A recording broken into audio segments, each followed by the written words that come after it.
Okay, everybody, good evening and welcome to the West Sonoma County Union High School District special board meeting with regards to a town hall with discussion regarding our district high school consolidation prospects. I want to call the meeting to order. Karen will do our roll call for us. She sees all our pictures on the screen. And before we begin anything else, we're going to start with our Pledge of Allegiance. So if you would kindly please look to the right, hand on your heart, and I pledge allegiance to the flag of the United States of America and to the republic for which it stands, one nation, under God, indivisible, with liberty and justice for all. Thank you. Okay, can I get approval of this agenda, please? So moved. Thank you, Diane. A second, please. Second. Thank you, Ted. Okay, and I will, is there any discussion? Anybody have any things they want to add or change or anything? Really only have one topic, so. Okay, with that, I will go ahead and do roll call vote. Angie Lewis. Aye. Kelly Noe. Aye. Ted Walker. Aye. Diane Landry. Aye. Jeannie Fernandez, aye. Jeff Wise. Aye. Jeannie Broom. Aye. Satori McCullough. Aye. Thank you Aye. guys very much. Okay, so I just wanted to welcome everybody tonight, and I want to give you just a little bit of information before I introduce our first speaker.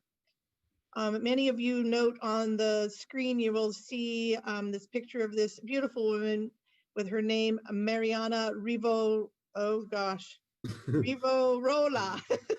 I knew I was going to mess it up. Sorry, Mariana. She is our Spanish translator. If you need Spanish translation, at the bottom or at the top of your screen, depending on the type of computer you're using, you'll see a like a picture of a globe, and it says interpretation. If you click on that, that will take you to the Spanish channel, and Mariana is there, and she is doing Spanish translation for us.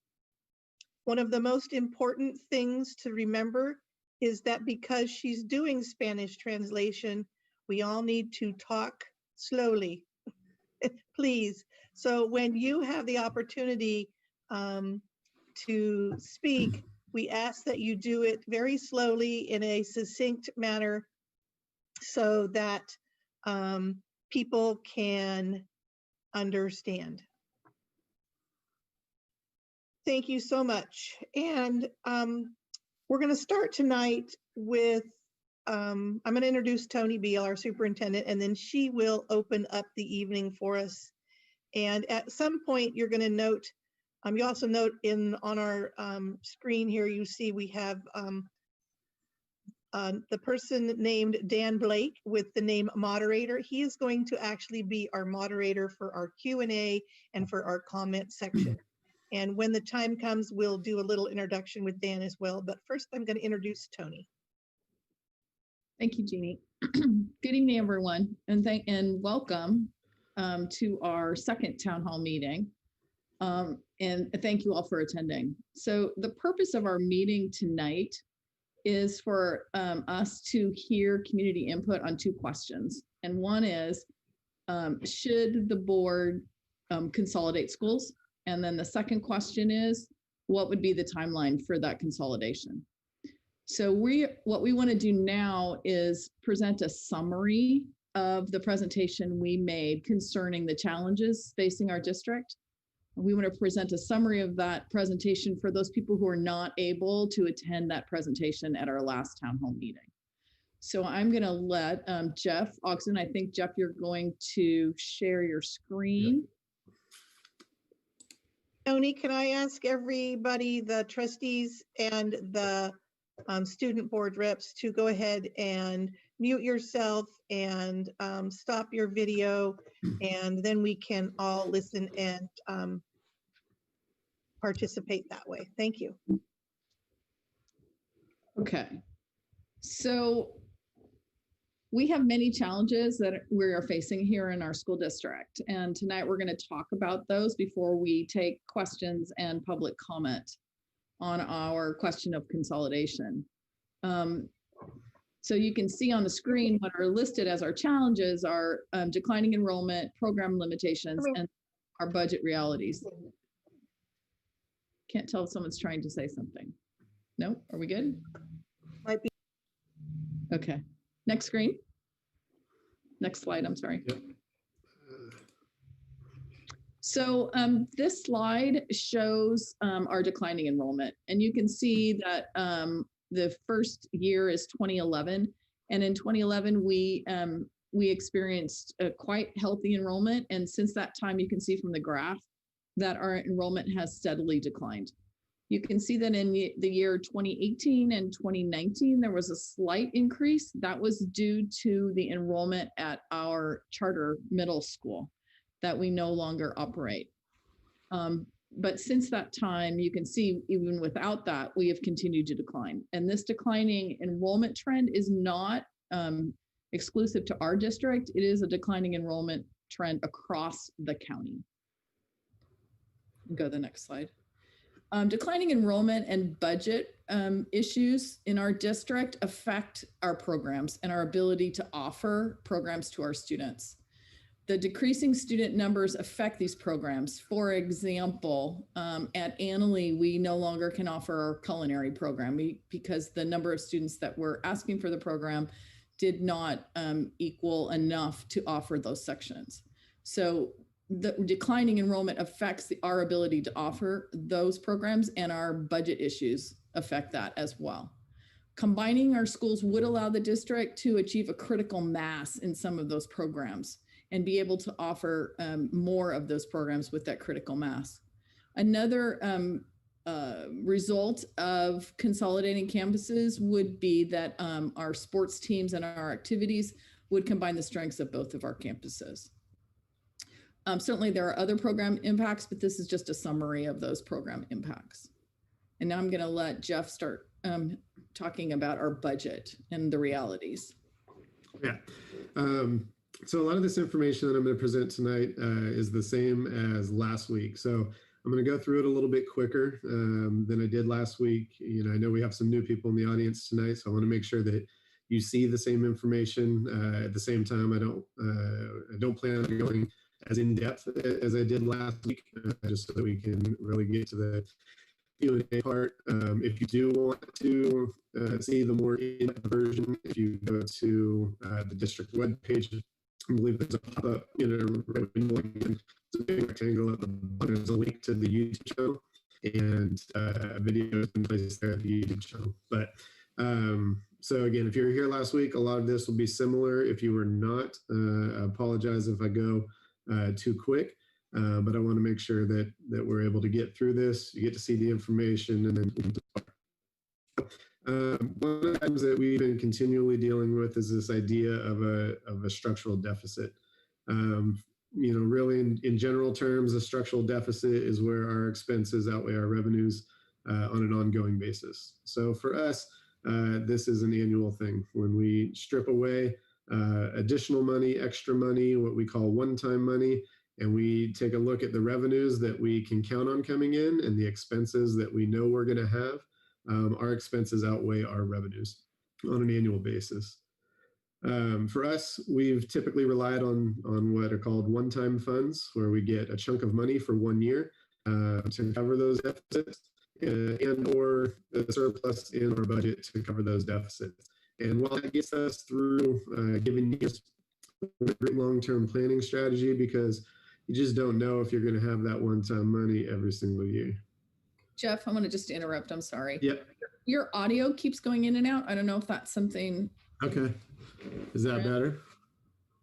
Jeff, actually, if you could just, you're having what feels like buffering issues. So if you could turn off your screen, we'll actually hear you better. Okay. Like if you stop sharing your video. Then how will we? Then, yeah, how are you guys going to see that then? No, just turn off your like the video of you. Oh, gotcha. That was all. Turn off my camera. There we go. All right. Sorry, words are hard. That's okay. Is this better so far? Yeah, it sounds better so far. Okay. So for us, we've had, why has this conversation come right now?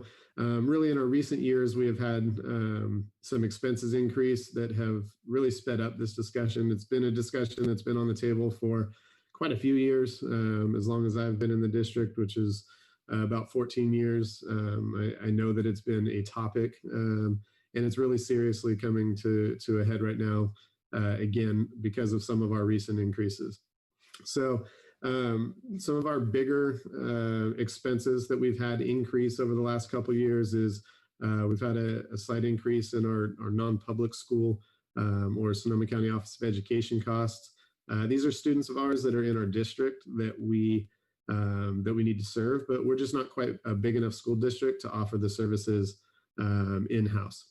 We are in the process and have started a class to bring some of these students back. And what that will do will be part savings and part shifting the costs or the expenses back to the district instead of to SCO. 3 years ago, we saw an increase in transportation, but since that time, it has remained relatively flat. And our property and liability insurance has increased tremendously over the last 3 years. Originally because of the fires that started in 2017-18, it's increased by $260,000 over a 3-year span. We've also had salary increases that have been implemented over the last couple of years from 17-18 and the majority over the last 2 years, 19-20 and 2021. These obviously are going to have a long-term impact on the budget. So the numbers here listed is when the raises are complete, this will be the ongoing impact to the budget moving forward. And finally, in the last 5 or 6 years, our retirement system contributions that the district has to put forward have nearly doubled. So STRS is the state teachers retirement system. That's what the teachers, their pension plan is. The district's contribution has gone from 8.8 to about 16.1. And PERS is the public employee retirement system. And that's nearly doubled and is expected to double in 2 years. So where that leaves us is this. We have a budget, and on paper, we're expected to get about $28.7 million. Now, part of that, though, is money that we don't actually get to spend. So the state gives us money for transportation, and the state also gives us additional money that goes towards STRS. So this shows up as revenue, but it's also an expense. So it shows up as income, it goes out as an expense. So really, if we take that out, this is some of that money that we don't have access to. That really leaves us with about 27 million. Now, what's unique to us this year is that we have CARES Act money. So there's a federal plan that gave money to the states, and the states in turn gave money to school districts that we will have 1 year to help offset the costs of distance learning. And what's also unique to this year for us is that we have an expiring parcel tax, right? So we have one that's ending and one that's starting. And so this year we have 2 of them. This about approximately 1.3 million is money that we will not have moving forward. So this leads to really what I consider our base budget. When we strip away all this stuff that we cannot plan on having moving forward, we have a budget of about $25 million, give or take. So out of that budget, we have to set aside money for our minimum reserve. Our next biggest expense is salaries, retirement contributions, and what are called statutory costs. So this is the Medicare, Social Security, unemployment type items. So you can see those costs listed. When we take out just these, you can see that budget goes from 25 million to about 8.7 million. So roughly, what's that, $16 million going in these 2 categories. And then the next is our health benefits. And so when we subtract those out of our budget, Really, that leaves us about $4.5 million. And then the last two categories in our budget is books and supplies and services in the operating budget. So services and operating expenses, I'm going to touch on here in a little bit. It's typically something that's been a question in the past, rightly so. By category, it's our second biggest line item expense. So I think it's really important to understand what goes in there, or why it is the number that it is, of which I'll talk about. But ultimately, what this leaves us is an operating deficit of a little over $1 million every single year. And so in the past, we've had, again, one-time money, or we've had money that came in and we've used that to cover it, or we've essentially had our savings and we've gone through our savings. And so when we talk about a structural deficit, this is what it is. A structural deficit is where the expenses that we know are going to outweigh the revenue that we know. And so this is why we're having this conversation. Why has it come up, and why has it come up so quickly?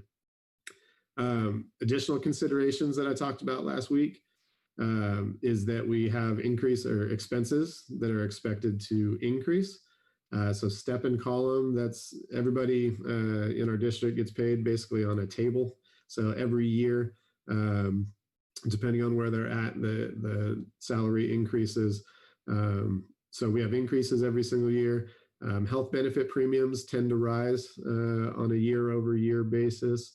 Those contributions, those retirement system contributions that I talked about before, are expected to go up by 2 or 3% in the couple years. And then just our overall operating costs are expected to rise. So we have to factor those in as well. Declining enrollment was mentioned at the beginning by Tony. But we're also facing a declining percentage of attendance. So we don't just get paid or get money from the state based on how many kids we have enrolled. We get paid or we get money from the state based on how many kids are in class. And so what happens when we have absences or higher absences is our percentage goes down. For us, our percentage has dropped 2% over the last 3 years. And if you took that 2% based on last year's enrollment, what that would mean to us is about $350,000. So that 2% really is a big deal for us.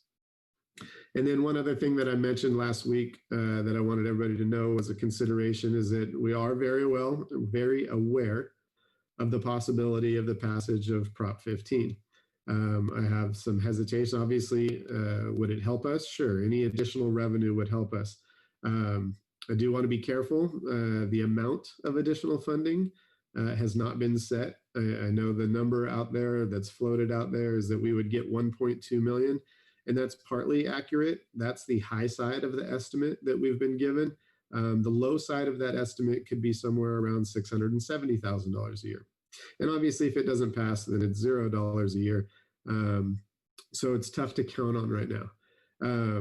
My bigger concern, because I know that, in a couple of weeks, we're going to know about the passage of it, is the implementation. So it's going to take time for them to assess all the properties, get through, any legal aspects of people challenging the assessments. They've basically said that that's going to take a year and a half to 2 years to complete that process. So that means it would start phasing in 2022-23 and would not be fully implemented until 25-26.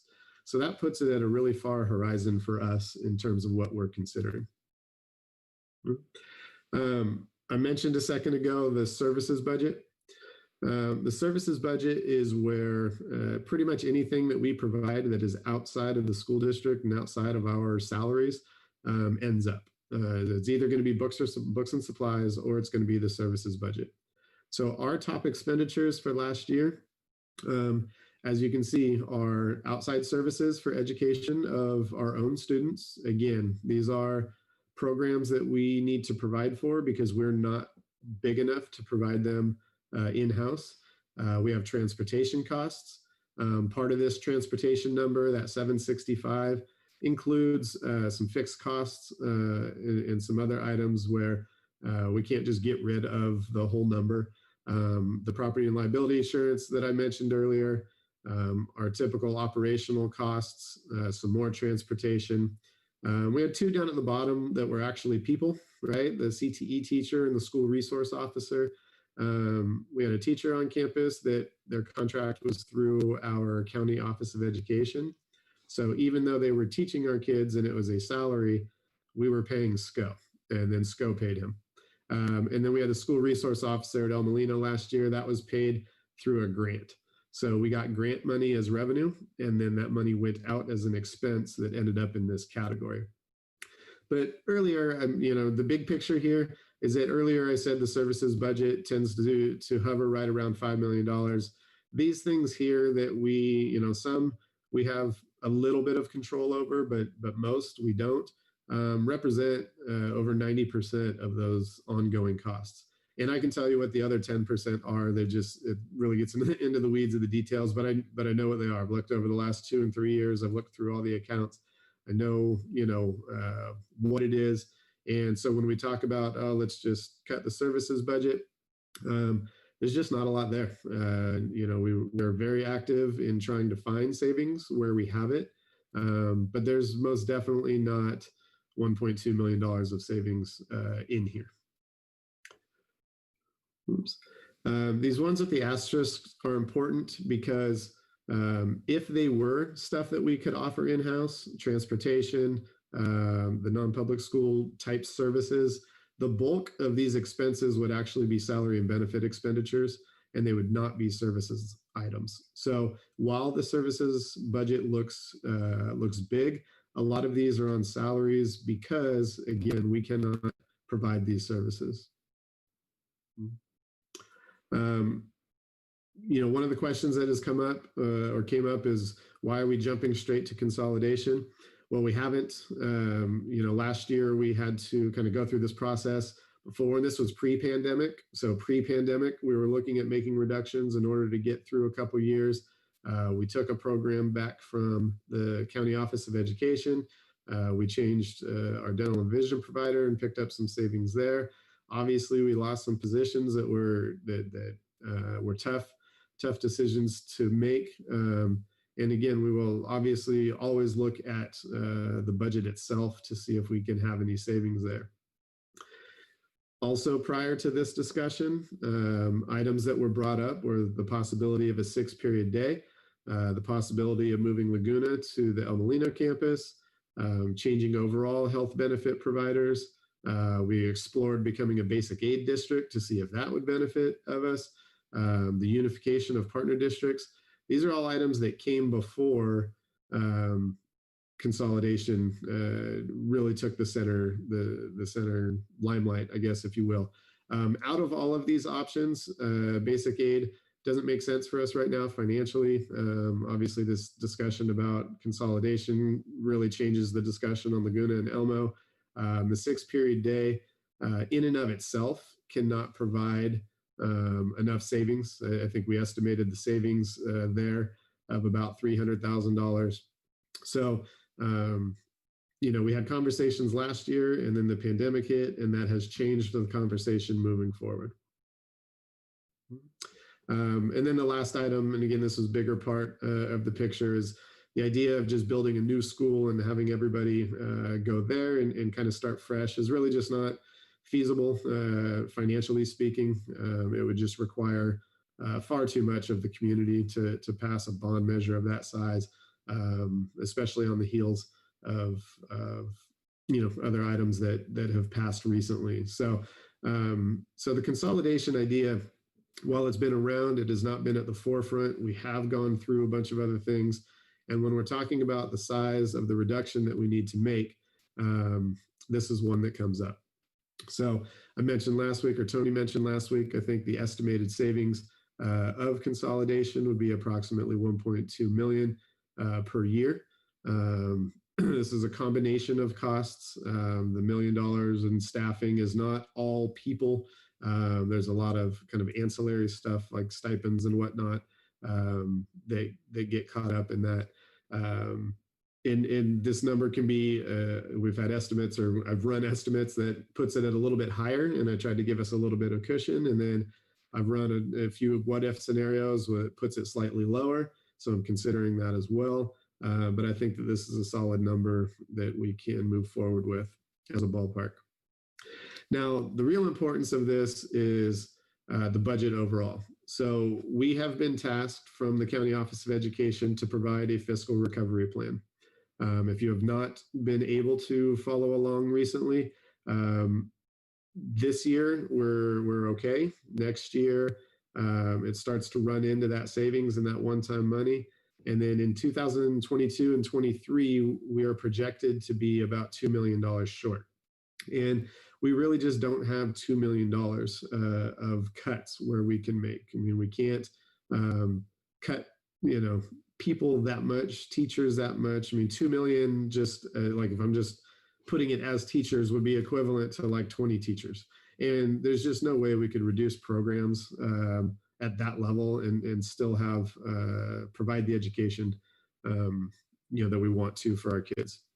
So with the current information and with consolidation as the tool, it's not necessarily this is what we have to do. However, this is why it's here. To me, there are two paths to get there. If the board moves forward with consolidation, we could, or they could choose to plan that consolidation for the 22-23 school year, in which we would still need to review other options and save an additional $800,000 by that time. So that could be $800,000 in that year. That could be $400,000 next year and $400,000 the year after that. So it's just a combination of over the next couple of years, we would have to get that additional $800,000. And another route to get there is planning consolidation for next year, and we would get that estimated savings in each of the next 2 years. And that is another path to possibly get to that $2 million. No matter what option is chosen, continuous review, discussion, and planning of the budget is going to be needed. At the end of the day, consolidation, any of these items that we decide to do or move forward with is not going to solve everything. There's no magic bullet. It's going to take constant review and discussion and planning moving forward, regardless of the direction that we go. So I'll just kind of steal this from you, Tony. So the conclusions of this, of the study that was done, is that physically speaking, all students can fit onto one campus. If you look at the other county high school sizes in comparison to population, it would put us in about the same ballpark as other public high schools in the area. Our budget realities, unfortunately, do not leave a ton of other options for achieving these reductions. Like I just mentioned, even consolidating the schools will not be the magic bullet for our budget issues. This is still going to take continuous conversation based on the fact that we anticipate increasing expenses. And given the current financial environment of the state, not entirely certain on when increasing revenues will come in. And with anything, anytime you can start saving sooner rather than later, it makes that long-term picture a little easier to get to. And again, I apologize if I went really fast through that. I know a lot of you have seen that before. And so, like I said, I didn't want to go into too much detail. I'll stop sharing my screen now. Oops. And I think that brings us back. Thank you. Excuse me. Thank you very much, Jeff. I really appreciate your presentation. It actually is, this is, I think, the third time now I've seen it, and it answered more questions for me. So that's really good. So thank you. Anyway, so without further ado, I would like to introduce to you Mr. Dan Blake. He is actually a director from the Sonoma County Office of Education, who actually graciously has accepted our request for him to moderate this this evening and next week as well. So without further ado, I will let Dan take over, and he's going to kind of run through some house rules here of how this is going to go tonight. So thank you, Dan, very much, and welcome aboard. Thank you, Board President Fernandez. Well, good evening, and thank you for joining us tonight for this incredibly important conversation regarding the possible consolidation of the West Sonoma County Union High School District campuses. As Board President Fernandez said, my name is Dan Blake. It's my great honor to be moderating this town hall as well as next week's town hall meeting that will take place on November 4th at this same time. I want to make it clear right up front that I am here solely tonight as in the role of moderator, and I have no vested interest in any final decision that is made. My sole purpose and function is to help create the conditions for a fair, productive, and respectful meeting on the issue at hand. So the decision of whether or not to close a school site, which is what we're considering here in tonight's town hall and next week and in the vote ahead, and to consolidate campuses is one of the most difficult that a school board and a school community will ever make. It's clear that with over 500 people here tonight, it's a very important issue and a very emotional one. It's critical that as many of those impacted by whatever decisions are ultimately made have the opportunity to ask questions and share their comments with those who have been elected to make the final decision. For these reasons, it's important that we set clear expectations and ground rules that will guide our time together this evening. I want to begin by outlining how we will divide the time for tonight's meeting and the expectations and guidelines for each section of the meeting. We've allocated up to 40 minutes specifically for questions from the public and when possible, answers from district representatives here this evening. And I want to specify the question part. I'm going to get to the comment portion of that in just a second. So if you have questions about the presentation that Mr. Augustin just shared, that's what this first 40 minutes will be to serve. I know some questions have already come up in the Q&A, and in a moment I'm going to ask the panelists to see if there's any of those questions that they're able to answer in the moment here. For the question and answer period, you will have 90 seconds with which to ask your question. Okay?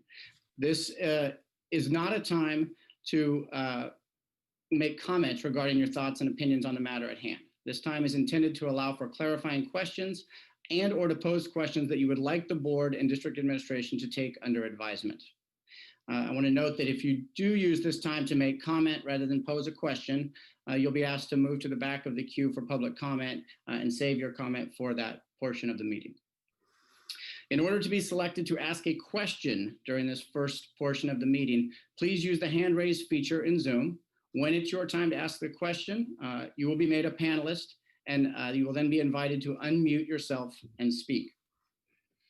We've also, and some of you have already begun to use that, enabled the Q&A feature in Zoom for tonight's meeting.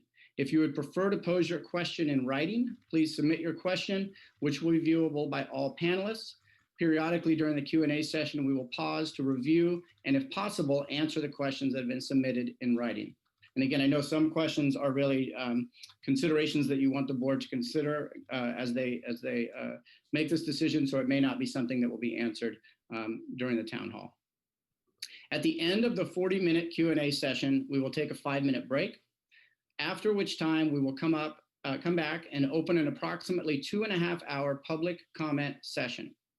During that portion of the meeting, each commenter will have a maximum of 4 minutes to speak. Please adhere to this time limit, as there will undoubtedly be many people who want to speak, and it is important that as many voices as possible are heard. As the end of your time approaches, you will be given a 1-minute warning, a 15-second warning, and a time is up warning. If you continue beyond the end of your allotted time, I will reserve the right to mute your microphone and move to the next speaker. And again, I stress that that's solely for the purpose that we do need to hear from as many folks as possible that are on the call this evening. Again, similarly to the Q&A section, in order to be selected for public comment, use the hand raise feature in Zoom. When it's your time to ask your question, you'll be made a panelist and invited to unmute yourself and speak. We will close the public comment section by 9:35 p.m. to allow the final portion of tonight's meeting for board members to ask any final questions that have been prompted by tonight's meeting. The meeting tonight will adjourn no later than 10 p.m. Please note that with a final town hall meeting scheduled for next Wednesday, there will be additional opportunities at that meeting to make comments or ask questions. So if you're not able to be selected to speak this evening, we encourage you to encourage you to join us next week. Finally, before we begin, I want to set just a few ground rules for anyone who will be commenting during tonight's meeting.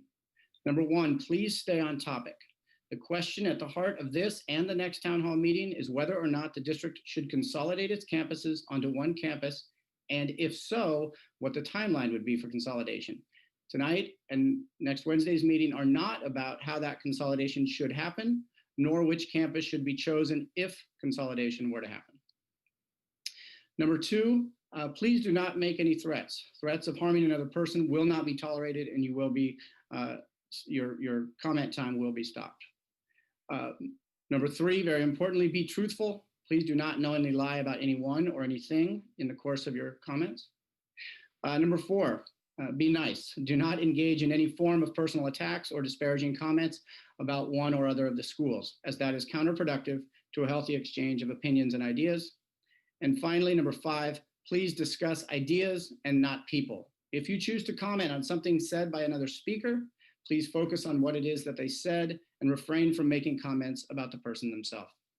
If you violate any of these above rules, I will reserve the right to mute your microphone and move to the next speaker. One more reminder for those needing Spanish translation, there is a Spanish translation button either at the bottom or possibly at the top of your Zoom screen. If you do need Spanish translation, please click on that button. With those rules and expectations in place, I would like to open the Q&A portion of the meeting, which, as I said, will run for a maximum of 40 minutes. I want to begin by asking the panelists, are there any of the questions that you've seen in the Q&A section that you want to respond to before I ask for some oral questions?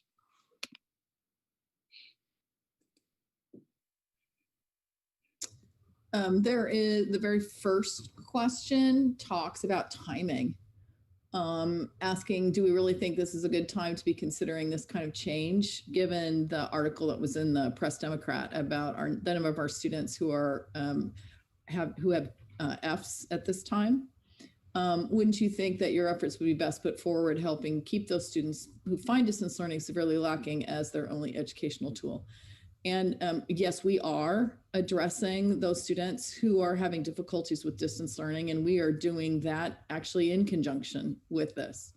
As Jeff said in his presentation, our budget issues are so challenging at this point that we can no longer wait. This is not to wait at this time would actually put the district in jeopardy of fiscal insolvency. And we cannot allow that to happen. So we have a responsibility to bring these items and options to the board so that the district will not face fiscal insolvency. Looking to see if there's any others in there. I do want, there was one question about the liability insurance increasing. Again, the liability insurance has increased for two main reasons. One is the fires that we've had in the area, obviously since 2017. So it's gone up kind of incrementally. It went from $147,000 to roughly double at $300,000. And then this year at $400,000. The additional piece of the increase was a change in the law about statute of limitations for sexual abuse cases. And so with that change in not having the statute of limitations, increased the risk for the providers. So those were the two primary reasons for the property and liability increase, not litigation. Mm-hmm. There was a question about a confidential salary increase. Mia, did you want to talk about who confidential employees are? Sure. Our confidential employees are, they're confidential and supervisory employees. So it's our administrative assistant to the superintendent, our facilities coordinator, our food service coordinator, our accountant. I know I'm missing, our payroll technician. I'm missing one more, I think, but there's 6 of them. So that's the group that are they're considered confidential / supervisory employees. Yeah. So confidential in this case means a group of employees. Right. It doesn't mean that the salary is confidential. Right. There's a request for some more information about budget percentages that we'll have to research and get back to people on. let's see what other questions. What's the unrestricted accumulated deficit?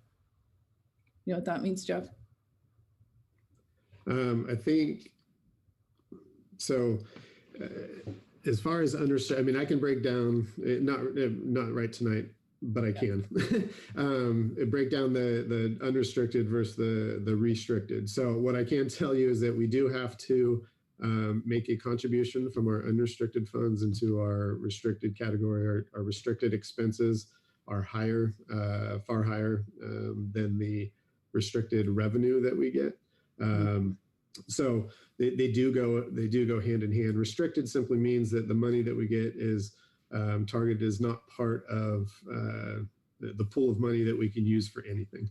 So when we have restricted money and we have expenses that go along with that, it's because that money comes in for a designed purpose. That could be something like a grant that comes in is restricted specifically for the purpose of that grant and does not go in with the unrestricted funds. Okay. The next one is, what is next year's parcel tax income estimate? Approximately 1.8 million, give or take. So this year we have the two combined. We have 1.8 million of the new one, and we have the 1.35 of the old one. And that is essentially providing the cushion for us to even get through next year, 21-22. So yeah, I mean, we have them both this year, and then so the 1.3 will end, and 1.8 or approximately will be the continuing number. Mm-hmm. There's a question about how would this affect returning to school? It shouldn't affect our return to school. Can you please explain what's behind the 8 to 10% increase in operating costs? That's just PG&E, the cost of PG&E, cost of sewer and water. Those are the typical operational costs that we see. Garbage goes up quite a bit. Obviously, that's based on the number of pickups that they're making. So this year we will see or should see some kind of operational savings there. But again, our operational budget overall is roughly around $300,000. So, 8 to 10, sometimes it's even lower, like 275. So on a dollar standpoint, even if that was 10%, it's about $25,000, $30,000 a year. Dan, I'm just looking, there's probably 99 plus questions in here. I'm wondering if we wanted to take the people. Yeah, I think that's a great idea. Let's jump in. Right here. So I keep getting a bunch of different questions about how we're telling Spanish-speaking audience that in Spanish that there is interpretation available. And I apologize, we only have one interpreter tonight, and she's already in the interpretation room. So we're kind of a little bit with our hands tied here. We were not able to secure a second interpreter to in the room and out of the room. So I just wanted to clear our apologies. We were trying to do better every meeting. Okay. You were breaking up there a little bit, Jenny. So we will go to live questions now. Again, I am going to remind folks that this first segment of the meeting, we have about just under 30 minutes left for this segment, is specifically for questions that are either clarifying something that has been presented or something you want the board to take under advisement in the form of a question. So if your hand is currently raised and you don't have a question and it's some more of a comment, please unraise your hand so that you can be called on later on in the meeting during the public comment. With that, I'm going to call the first 5 people into the room, and then I'll ask you individually to unmute. So that'll be Julie Hunter, Micah, Michelle Rutherford, Julie Aiello, and Ms. Torres. So I will promote first.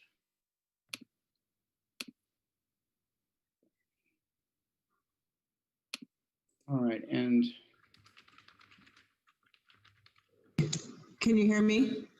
yes, Julie, please go Sorry, ahead. I don't know why I don't ever have video, but I'm sure you're not missing much. Three questions real fast, and then I'll mute myself.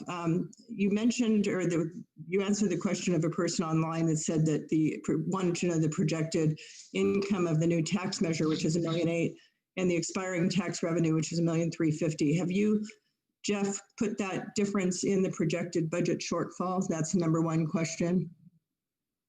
Sorry.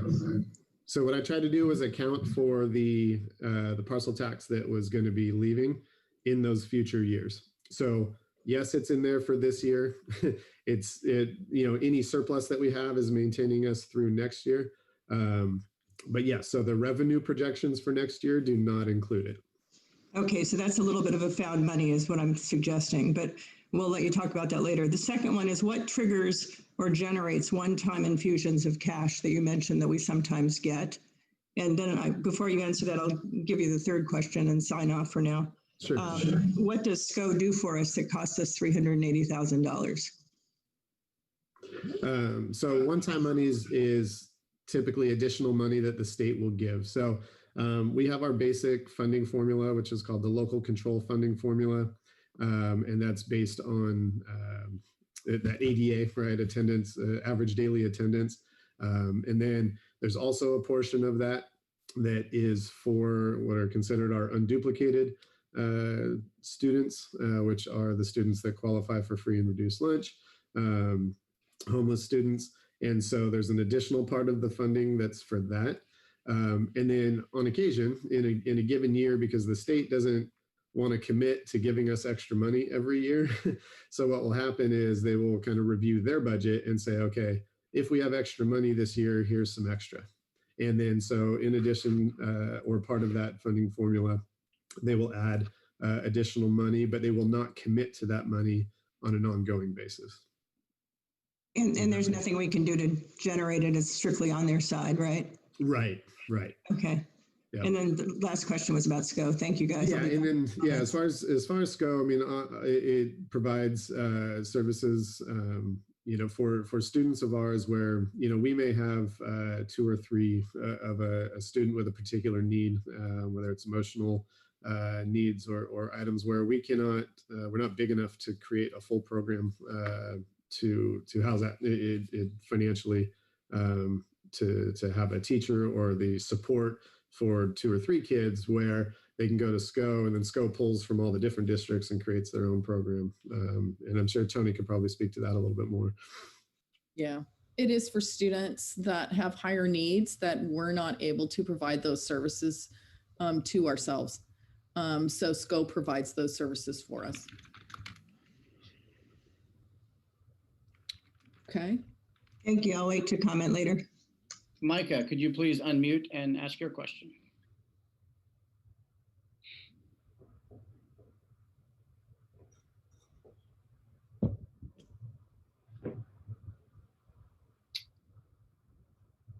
Micah, are you there?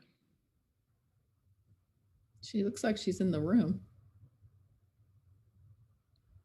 Okay, I'm going to go to Michelle Rutherford. If you can please unmute and ask your question. Yes. Can you hear me? Mm-hmm. Yes. So my question is, when I chose schools, one of my reasons for choosing a particular school was kind of how they treat academics. And my kid does have a processing disorder. And I'm wondering, so we chose El Molino because I thought that would be less stressful for her and less overwhelming, because everyone I've spoken to about Annalee is they're extremely academic and put a lot of homework on the kids.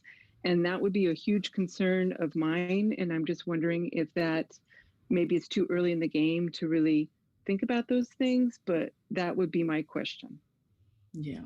If your student has an IEP or special needs or a 504 plan, she doesn't qualify for needing that at this point. We've looked at it again. She's had it in the past, but she's really can manage quite well in a lot of ways. But with so many kids, it's pretty overwhelming socially. And, I've never liked the kids being bombarded with huge amounts of homework either. So will they look at issues like that with this kind of different teaching styles and balancing that kind of stuff out? Yes, we will. Okay, thank you. You're welcome. Okay, that's my question. Micah, are you there?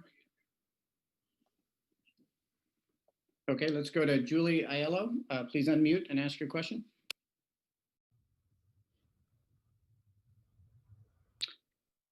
Not seeing Julie. Holly Torres, would you please unmute and ask your question?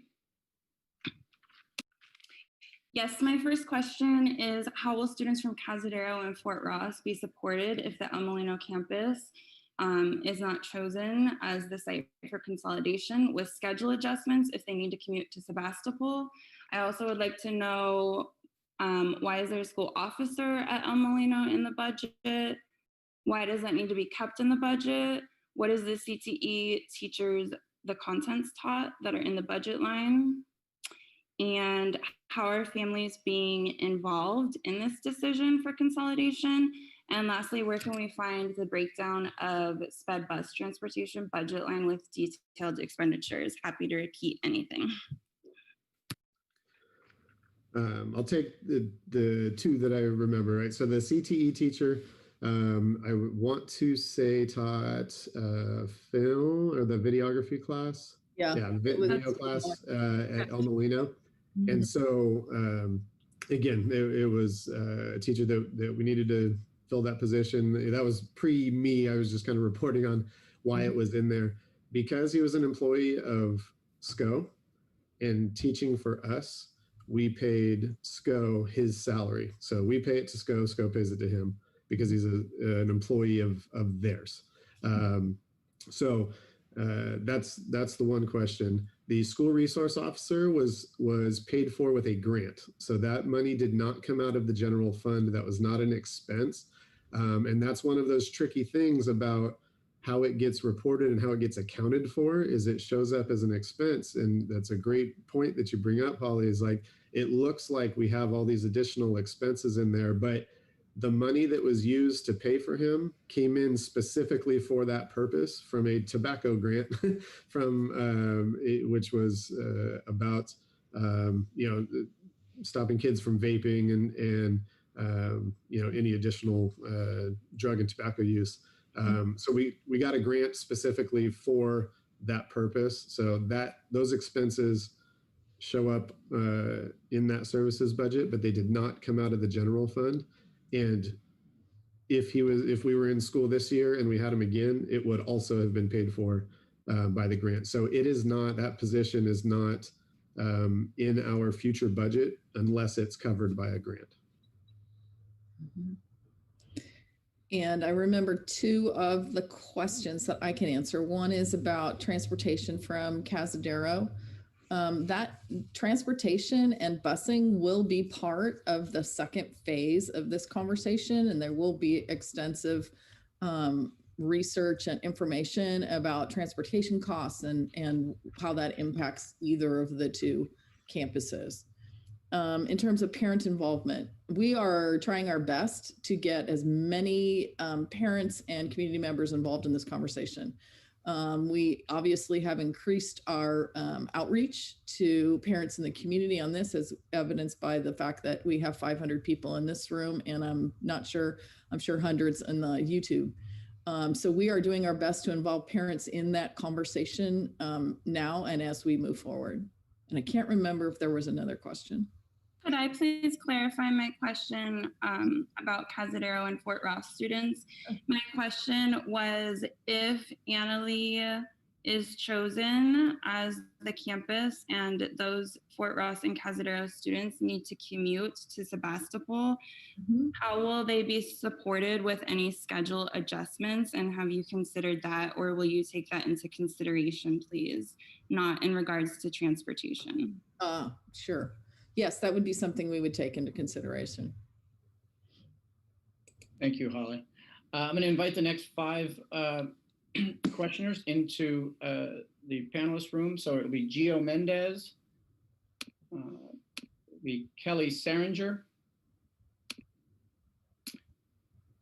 Helen Lentz, Jennifer Carson, and Serena. And Gio, if you want to go ahead and unmute and ask your question. Hi, this is actually Kara. I'm Giovanni's mother. Earlier this week, I contacted Senator Mike McGuire's office to explain what was going on to the best of my ability. I was a little surprised when they said that nobody had been in contact with them from the West County High School School District or board. They are now looking into past meeting notes to get a better idea on where the district is at. They may even be on this call tonight, and why the decision appears to be so rushed. They said that there may be funds available for California school districts in positions like this, given Okay, that so I'm we are in the listening middle. in and there is a screeching noise, and I think it's just coming from her audio. That's the thing. I think it could just be her mic, because whenever she talks, that's when it picks it up. So either something's happening in the background, or she's using a microphone that's just like has a poor input quality. Yeah, because I'm hearing her talk, and when she stops, it's gone. Ryan, we're hearing you, so we can hear the question being asked on our end. I'm not sure if you knew you were live there. I'm so sorry. I'm going to mute myself. And I'm getting text message that there's no screeching. So Yeah, I'll go ahead and go back to my question. Please pick up where you left off. Okay. So they said that there may be funds available for districts in California that are in positions like this, given that we are in the middle of the biggest pandemic our country has ever faced. They also said that districts that are in a budget deficit have been reaching out to them. So this would have been a great discussion to start with them back in April, which is when I believe the consolidation discussion began. So my question to the board and district members: has anybody reached out to any county or state officials for possible funding? Yes, we have reached out to Mike McGuire and actually talked to him about consolidation and specifically about funding related to this issue.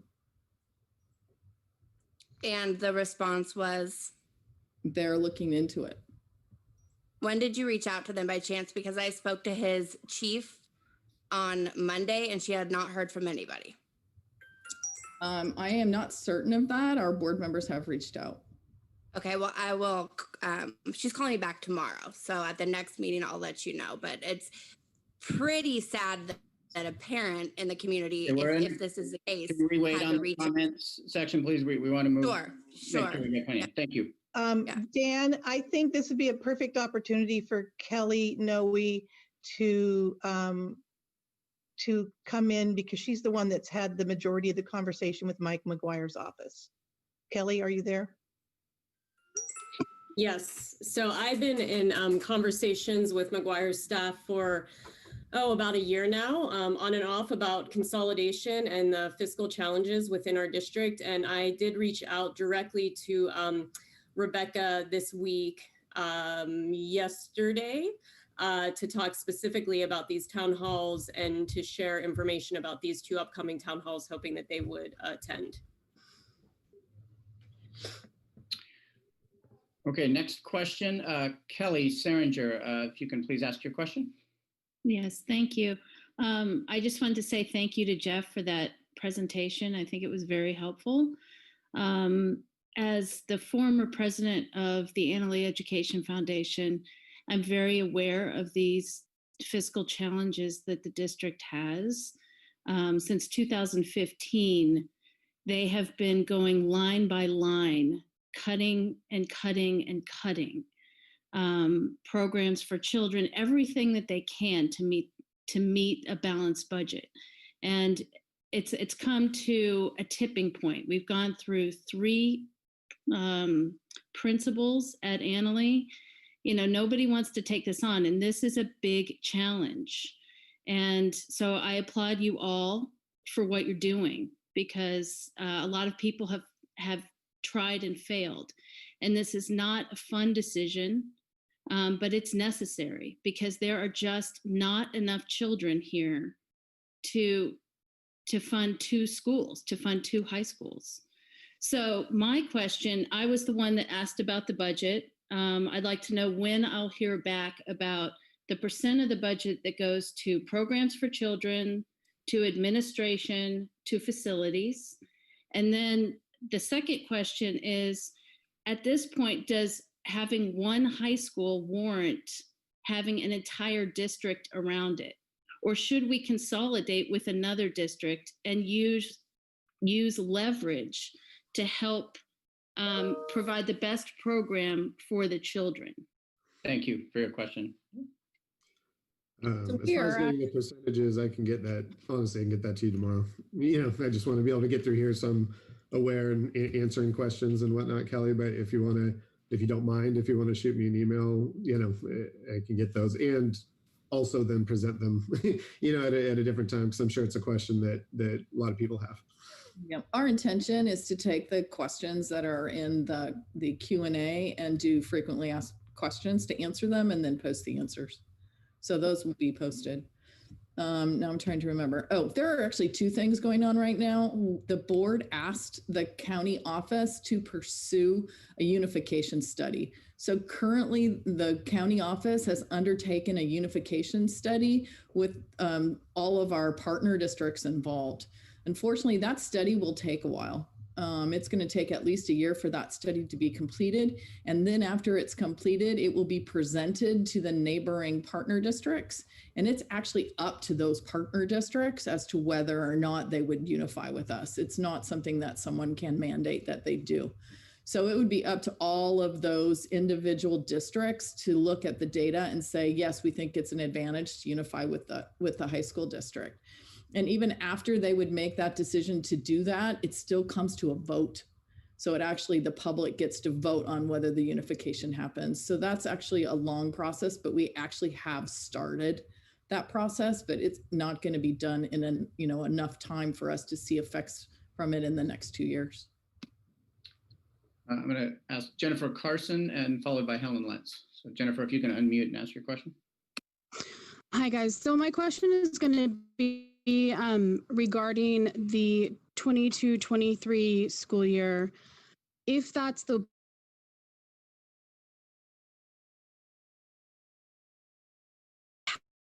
path you choose to take, the consolidation.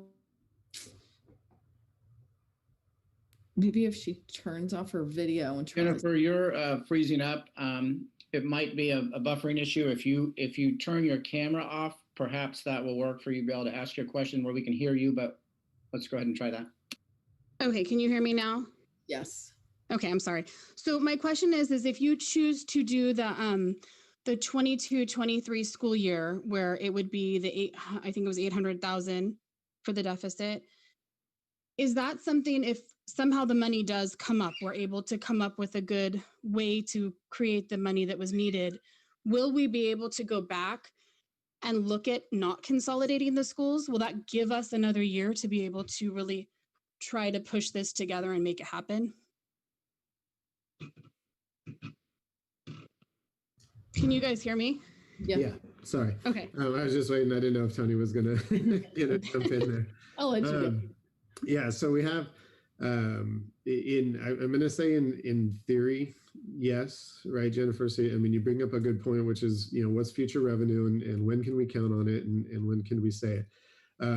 So we're kind of juggling that with the need to work with our County Office of Education in terms of being able to provide a budget that they agree with. If we don't make a decision on which way we're going to go, what will happen is we file a budget and it's called what's in qualified status, which means that we're not going to meet our future obligations. And that's part of them asking us for this fiscal recovery plan to start with. So there's part of a process there. It's not like an absolute hammer right away, but what happens is they start to really then come in and say, okay, instead of these general cuts, then what are you going to do? And so there's no set money that we can count on. It's not coming from state. It's Jeff, not coming. shut off your camera, would you? Man,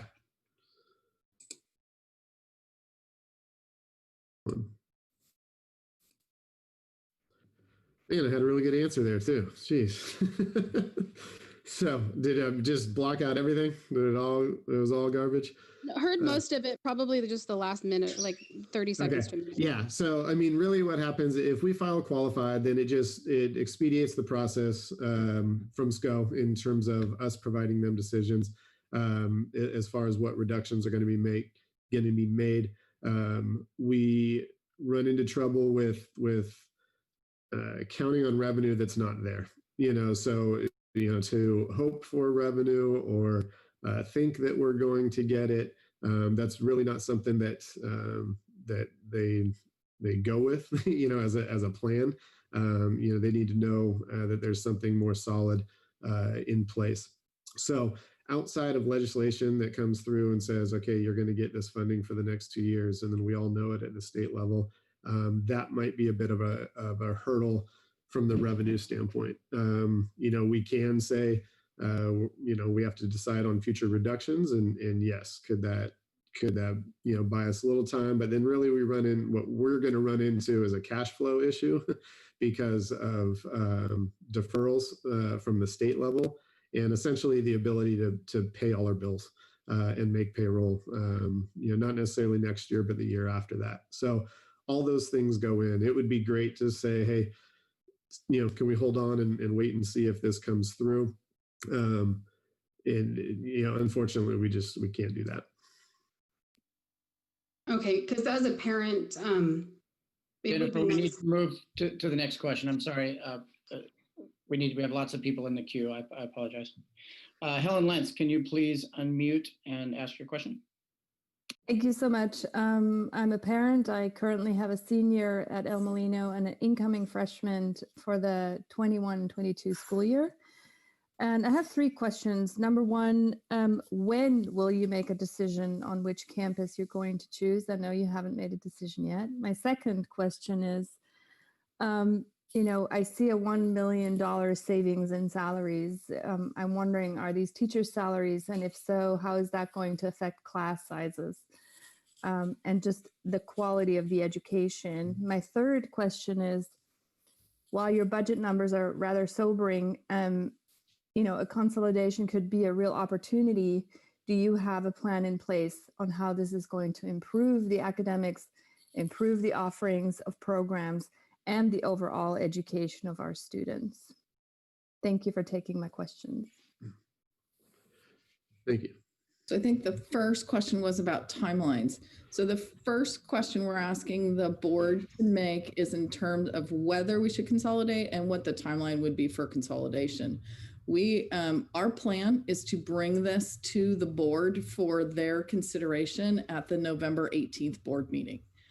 If the board decides at that time that consolidation is what we are planning to do, what the district is planning to do, then we will start the conversation about which campus. And that conversation will continue, depending on what the timeline is the board decides on, it will continue for as long as we can have the conversation or make the decision. The second question you asked was about salaries. The salaries that are listed in the proposed, what am I trying to say? The potential cost savings are primarily classified positions and stipended positions. Stipended positions meaning department chairs and coaching positions. So the certificated or teaching positions, the savings are in the coaching and stipended positions. Because our student population would remain essentially the same, we would not be doing a significant reduction of teaching staff because we would still need the same number of teachers potentially. There might be some savings to teaching positions with smaller classes that are now being taught at both schools that could be combined to one class, but it wouldn't be a significant change in the number of teachers. And I think the last question you asked was improvement. We foresee that, well, when in scheduling of students, there's a critical mass of students that when you get to the critical mass, when you get to the a critical number of students, it's easier to do scheduling and actually offer more programs because there's more students that are asking for that class. So when you have more students, we're able to offer potentially to offer more and richer program offerings. And is this your ambition, I hope? Oh, yes. Yes, that's definitely it. Definitely it. Thank you, Helen.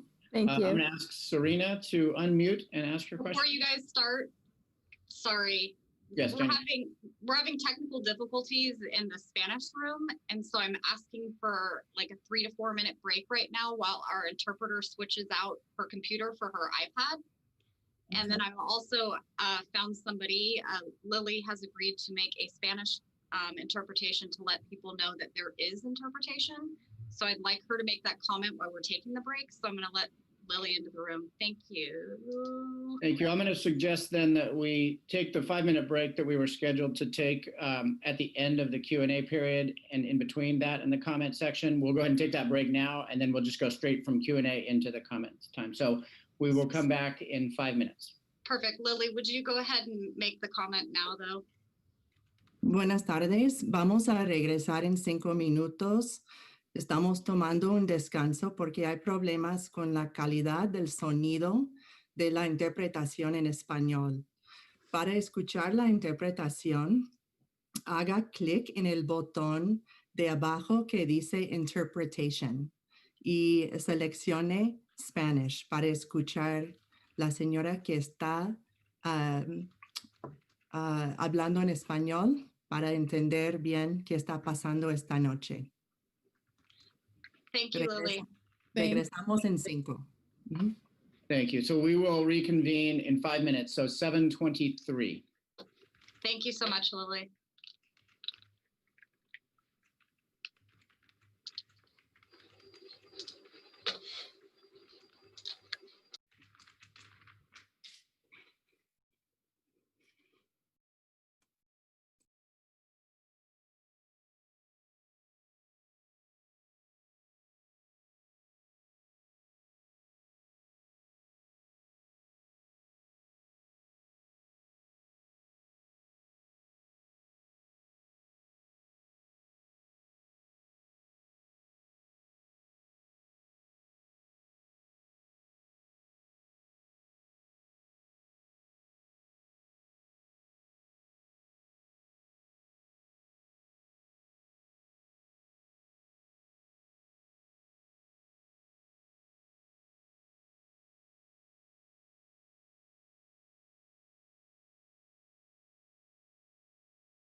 Mariana, this is Jenny. Do you want to let me know when you're back and we can test the Spanish room? I'm back. Can you hear me? I can hear you just fine. There's no screeching noise, so you're good to go. Awesome. Thank you. Thank you. No, thank you. And just text me when you need a break, I'm sorry, just chat me when you need a break, and we'll remember that you need to breathe too. Okay, thank you. Thank you.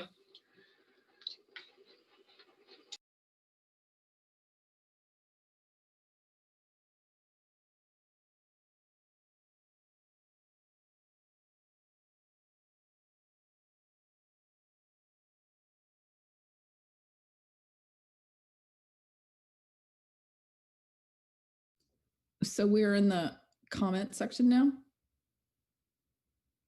You're muted. We have about 5 more minutes in the question only section. What I'm going to let people know, if they are still wanting to ask a question, we can continue to do that in the comment section, but we'll move to the opportunity for people who can also, if they just want to make a comment, they can get in the queue. So we'll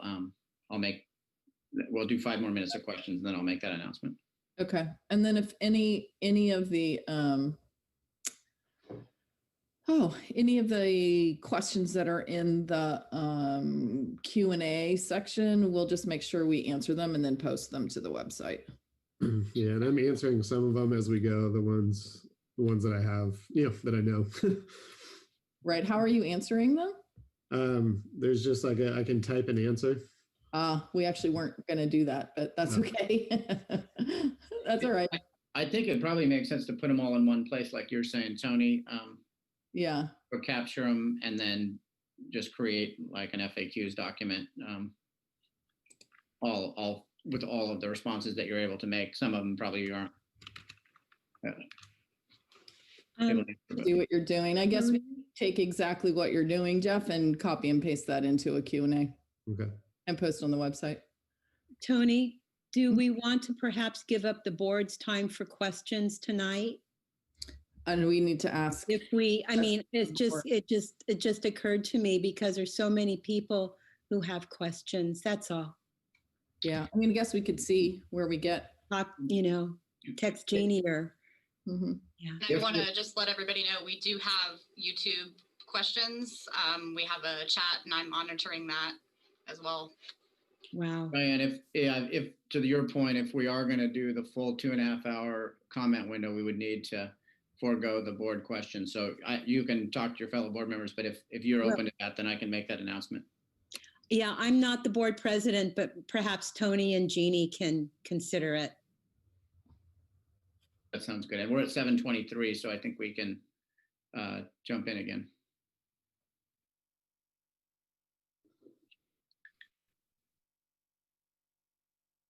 We have 10 minutes left in the question. So we're going to get started again. We have 5 more minutes in the question only period of the agenda. I want to let people know, since we do have more folks with their hand raised, seemingly for questions, you can go ahead and stay with your hand raised. And when we shift into the comment section at 7:30, you will be able to still ask your question during that time. But that time will also allow people to begin making comments other than question only. So with that, I believe we were at Serena. If you can unmute and go ahead and ask your question, please. Hi, this is actually Leslie McCormick. I have 2 daughters at El Molino, the El Molino Boosters president. I have 3 questions. Has there been any savings this year since school has been closed? And could that potential savings buy us a little time? Can we ask SCO for some leniency, maybe more time in our discussions about consolidating the districts? And finally, before you make this decision, would you consider polling the incoming students and current students on whether or not they'll even stay if you were to consolidate?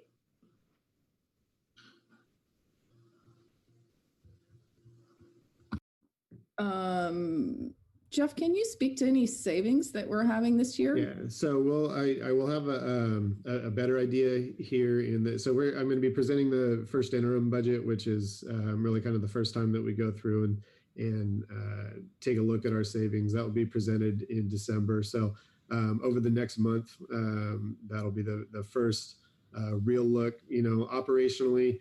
Like I said, will we have some savings? Likely, right? Because, we don't have as much garbage pickup. We're not using, the facilities as often. But, I have to caution there because we do a really good job anyway from the standpoint of we have solar at both sites. So that really reduces our PG&E and kind of levels out our costs, regardless of being in school versus not being in school. So yes, we will get some operational savings, but in terms of the overall budget, the operational savings is such a small percentage of the big part. And so, we still have to educate the kids. We still have salaries and benefits. We still have transportation costs and all those big ticket items still exist, regardless of if we're doing distance learning or not. The second question was about SCO leniency. To be really honest, this district has been in this situation more times than not over the last 10 years. And SCO is not, SCO, the request from SCO is that we deal with our budget issues and stop continuing to have qualified budgets. So certainly we can ask. But at this point, if our budget comes in for first interim as qualified, and then if we make no reductions whatsoever after first interim, we will be negative at second interim. And at that point, they will have someone come be our advisor. Because the likely scenario is that by the beginning of next year, if we make no cuts at all, we will run out of cash because the state is doing deferrals now. And at that point, if we run out of cash, we will have to ask SCO for a loan. And at that point, we lose control of the district. So in answer to your question, they might, but we are at the end. How do I say this? The analogy that's been used several times is that the district has kicked the can down the road for many, many years. And at this point, we're at the end of the road. So to ask for leniency at this point is not something that's likely to be granted. And then you said polling incoming and current students. It is part of the process that we're planning.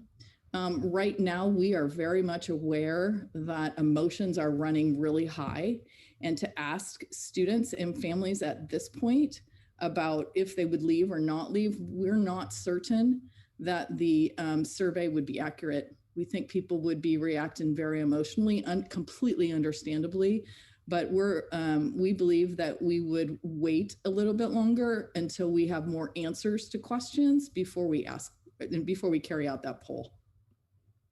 I have a follow-up question because Serena, we need to move on to other folks. No, you didn't answer my question. Oh, thank you. I'm sorry. We do need to move along to other folks in the queue. We are at the point in time where we are going to shift into our comments section. That does not mean that if you have questions that you're not able to ask those, excuse me. So I'm going to call the next 5 people into the room. At this point, if you are open to ask questions of the district panelists and or make public comment, I will call Jillian Hayes. And Jillian, you can, once you're in the room, you can go ahead and unmute and ask your question or make your comment. Dave Fischera, Jamie Stapleton, Patrick Nagel, Jamie Stapleton, and Tara Del Drago.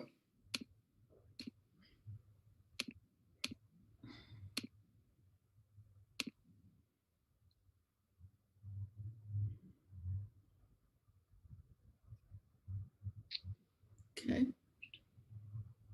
Jillian, was that you that who was the first in there? Jillian, I think. Yeah, I'm here. I just wasn't sure if you were ready for me or not. I'm sorry. Yes, please go ahead and begin. Okay.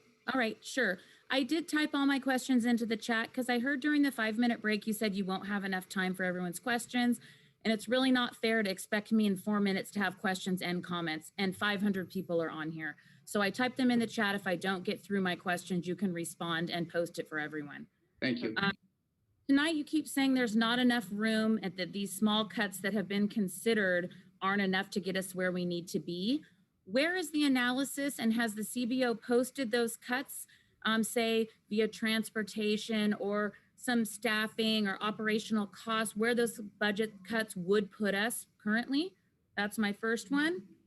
And then another really important piece is who's documenting this input and who is making sure that the board has all of it, the SCO has all of it, and if the state comes involved, that they have all of it. Get to am I muted? So I'm not sure if you want me to keep asking questions or if you're going to just respond to them, but I'll ask another one since no one's saying anything. Have you considered participatory budgeting processes? If you're saying over and over, I've had my kids at El Molino for 5 years and never has the board done a town hall on this issue before. I'm a very involved mother, vice president of the boosters. My son graduated last year. My daughter's a senior this year, and I have a 6-year-old. I've been involved on Snack Shack. I've been involved in many, many ways for over 5 years at this school. Never once have I heard this level of budget issue. So have you ever done participatory budgeting with the public so that we could input our ideas and our options to maybe help with some of those budget issues? In the years that I've been here, there's been a superintendent's budget committee. And last year there was a presentation given to the board about budget cuts, which listed all of the items that we'd considered and how much each of those would produce.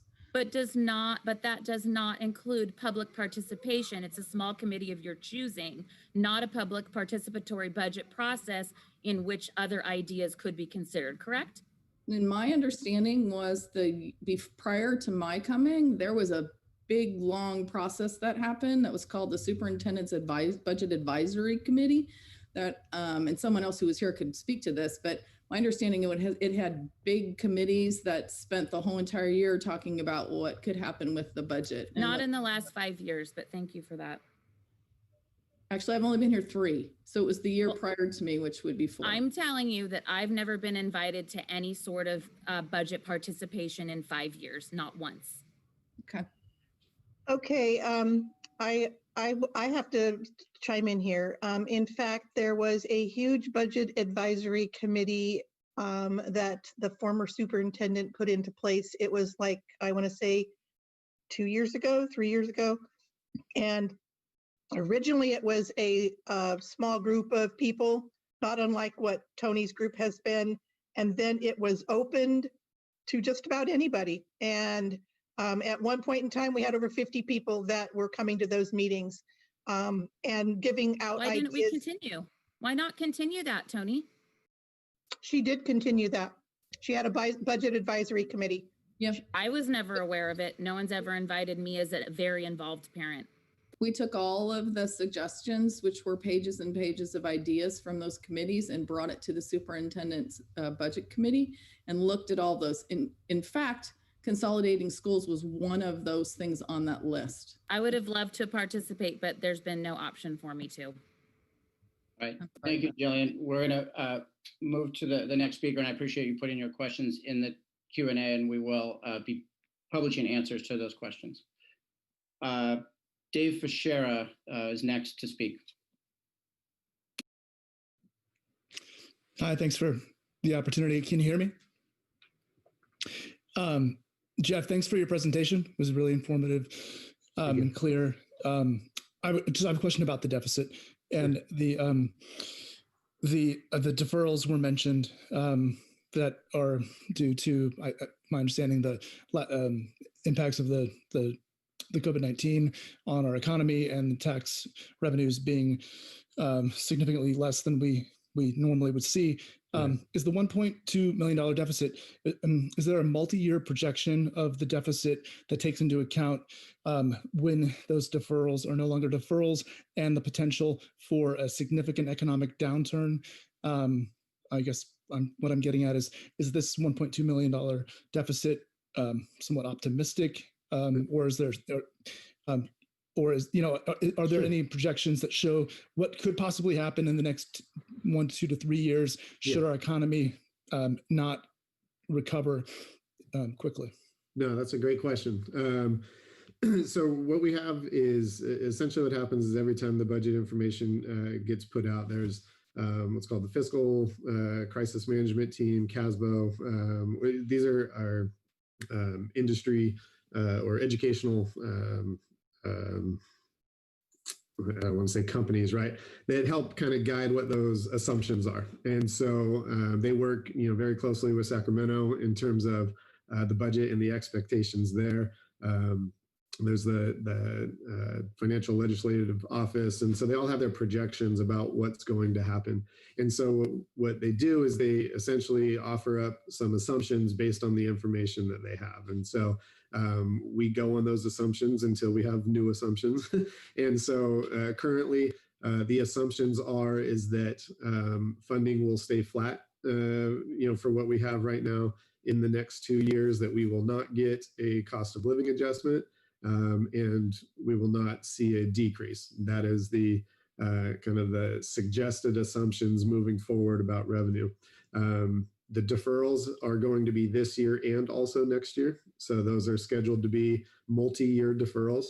And you bring up a great point about what happens if, and that's the point about California not recovering as fast. On the upside, I have read some things that the personal income tax that has come in has kind of beat expectations. So that's a positive, I think, in terms of what they were thinking. But I really do think, just economically speaking, I think that, there has to be a serious consideration that this has gone on longer than most people thought, that the economy and the stock market are two different things and they're not necessarily related. And the stock market might be good. That's good for us in California because our top 1% pay about 50% of the taxes, and it's generally stock market driven from capital gains and whatnot. The downside of the personal income tax is, so many people being laid off, so many people on unemployment, and yeah, that is absolutely a concern moving forward. So it's this fine balance between, don't want to be too doom and gloom, but want to be realistic, and definitely can't be over positive based on the economic outlook. So currently, right now, it is factoring in deferrals for 2 years, factoring in flat funding based on our ADA and what we expect enrollment to be over the next 2 years. So we're really looking within this 3-year window, this year, next year, and the year after that. And those are the assumptions we're working with right now. In January, new information will be presented from Governor Newsom. And based on that new information in January, we'll revise what our thinking and what our assumptions are moving forward. Thank you. Yep. Patrick Nagel, if you could please unmute and ask your question or make your comment. Sure. I'm going to make a statement and then a question at the end so we get through it. My name is Patrick Nagel. I'm an Anley alum. My grandpa's an Anley alum. My parents, I have 3 daughters that have all graduated from Anley. But I'd like to kind of bring some calm and for all the parents that I know this is an emotional situation, but I think we really need to focus on the facts at hand and look at it objectively and really focus on the realities of the situation we're at. The board really has to look at this in kind of what I would say kind of a 3-point strategy. The first one is immediate need. What do we need to do immediately to get the budget to basically positive? And then like a short-term plan, which obviously would be temporarily, where do we house the school? What does it look like?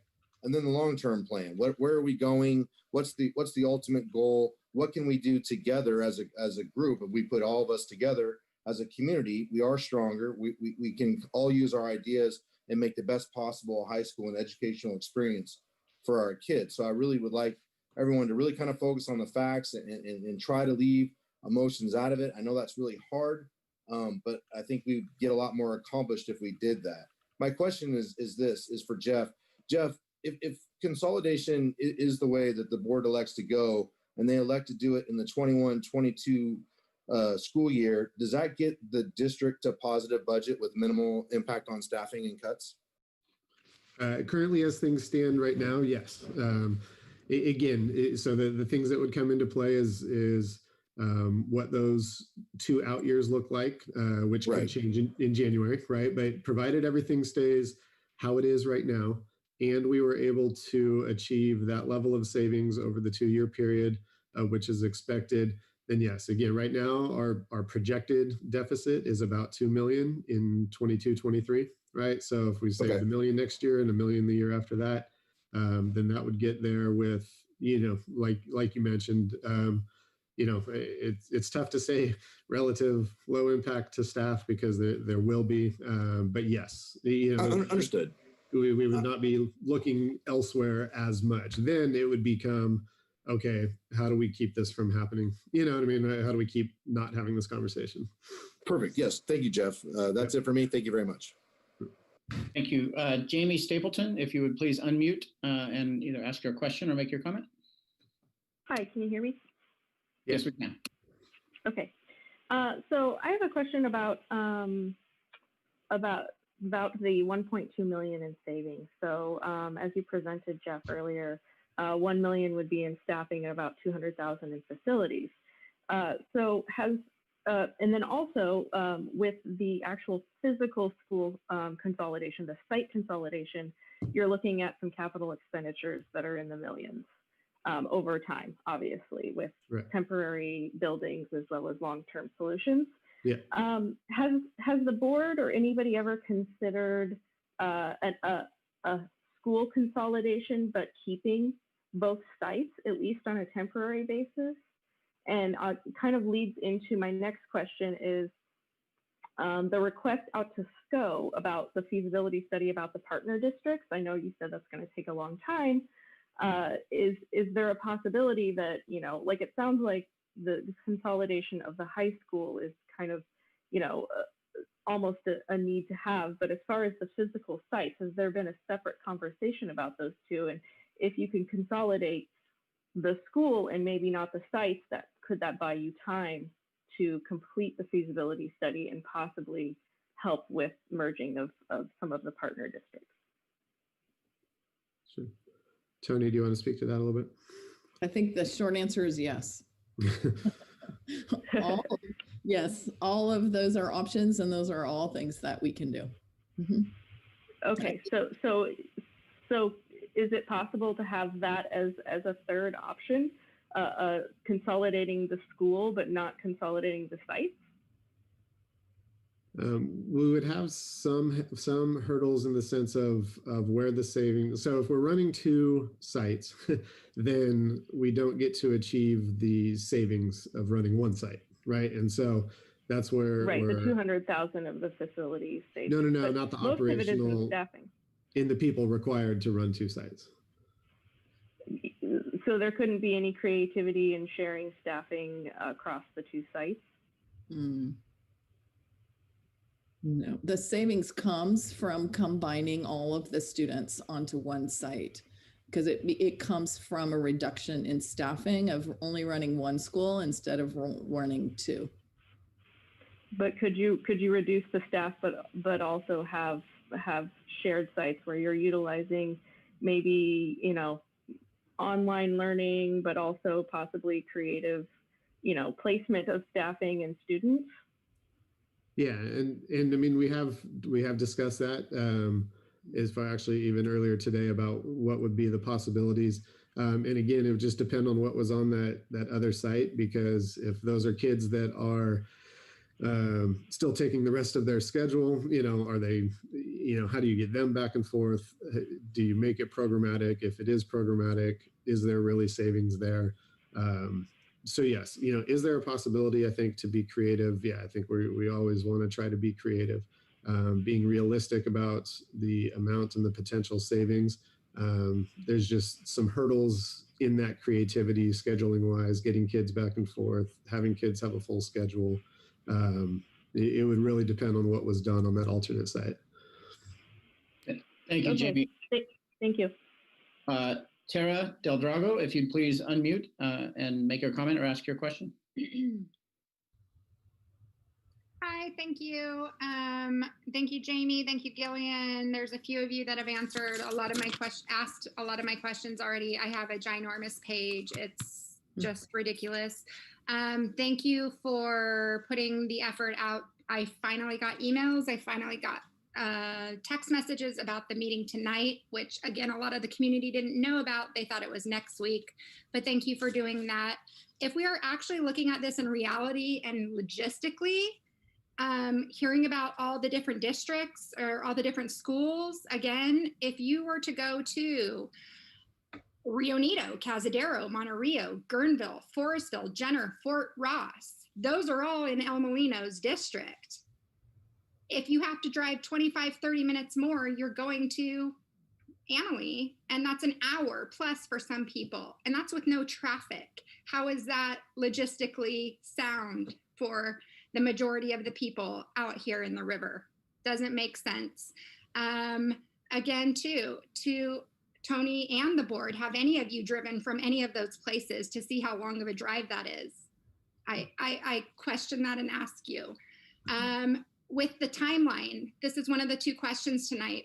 Should we consolidate schools? I don't think so, but is that helping in this pandemic? How is that helpful with the pandemic if we're cramming all these extra kids into one school and adding hundreds of kids to one school to make it even bigger? That's not going to help at all.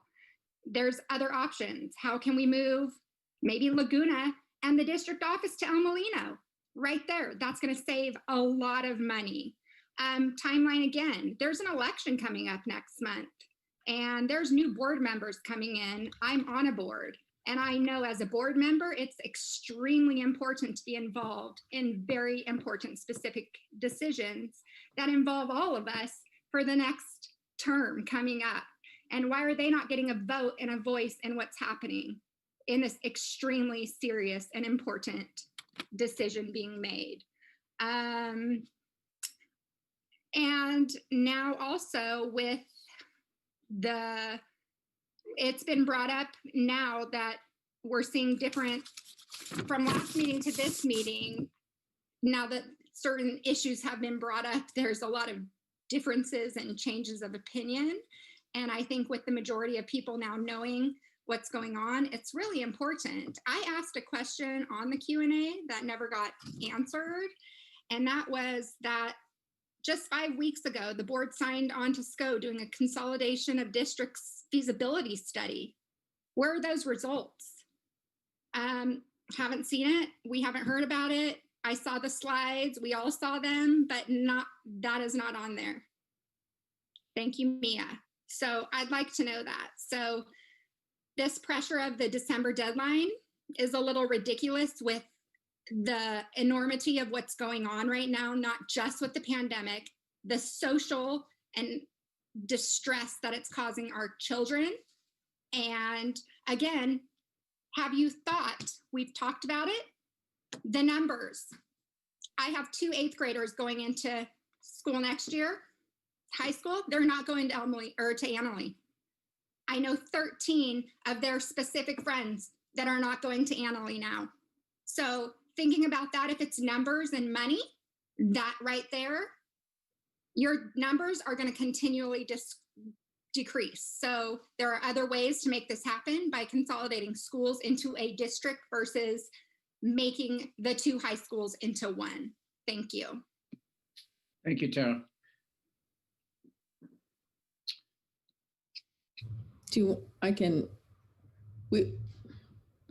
I think Jeannie spoke about this a little bit earlier tonight, but and I think I did too, but the unification study has been requested by SCO.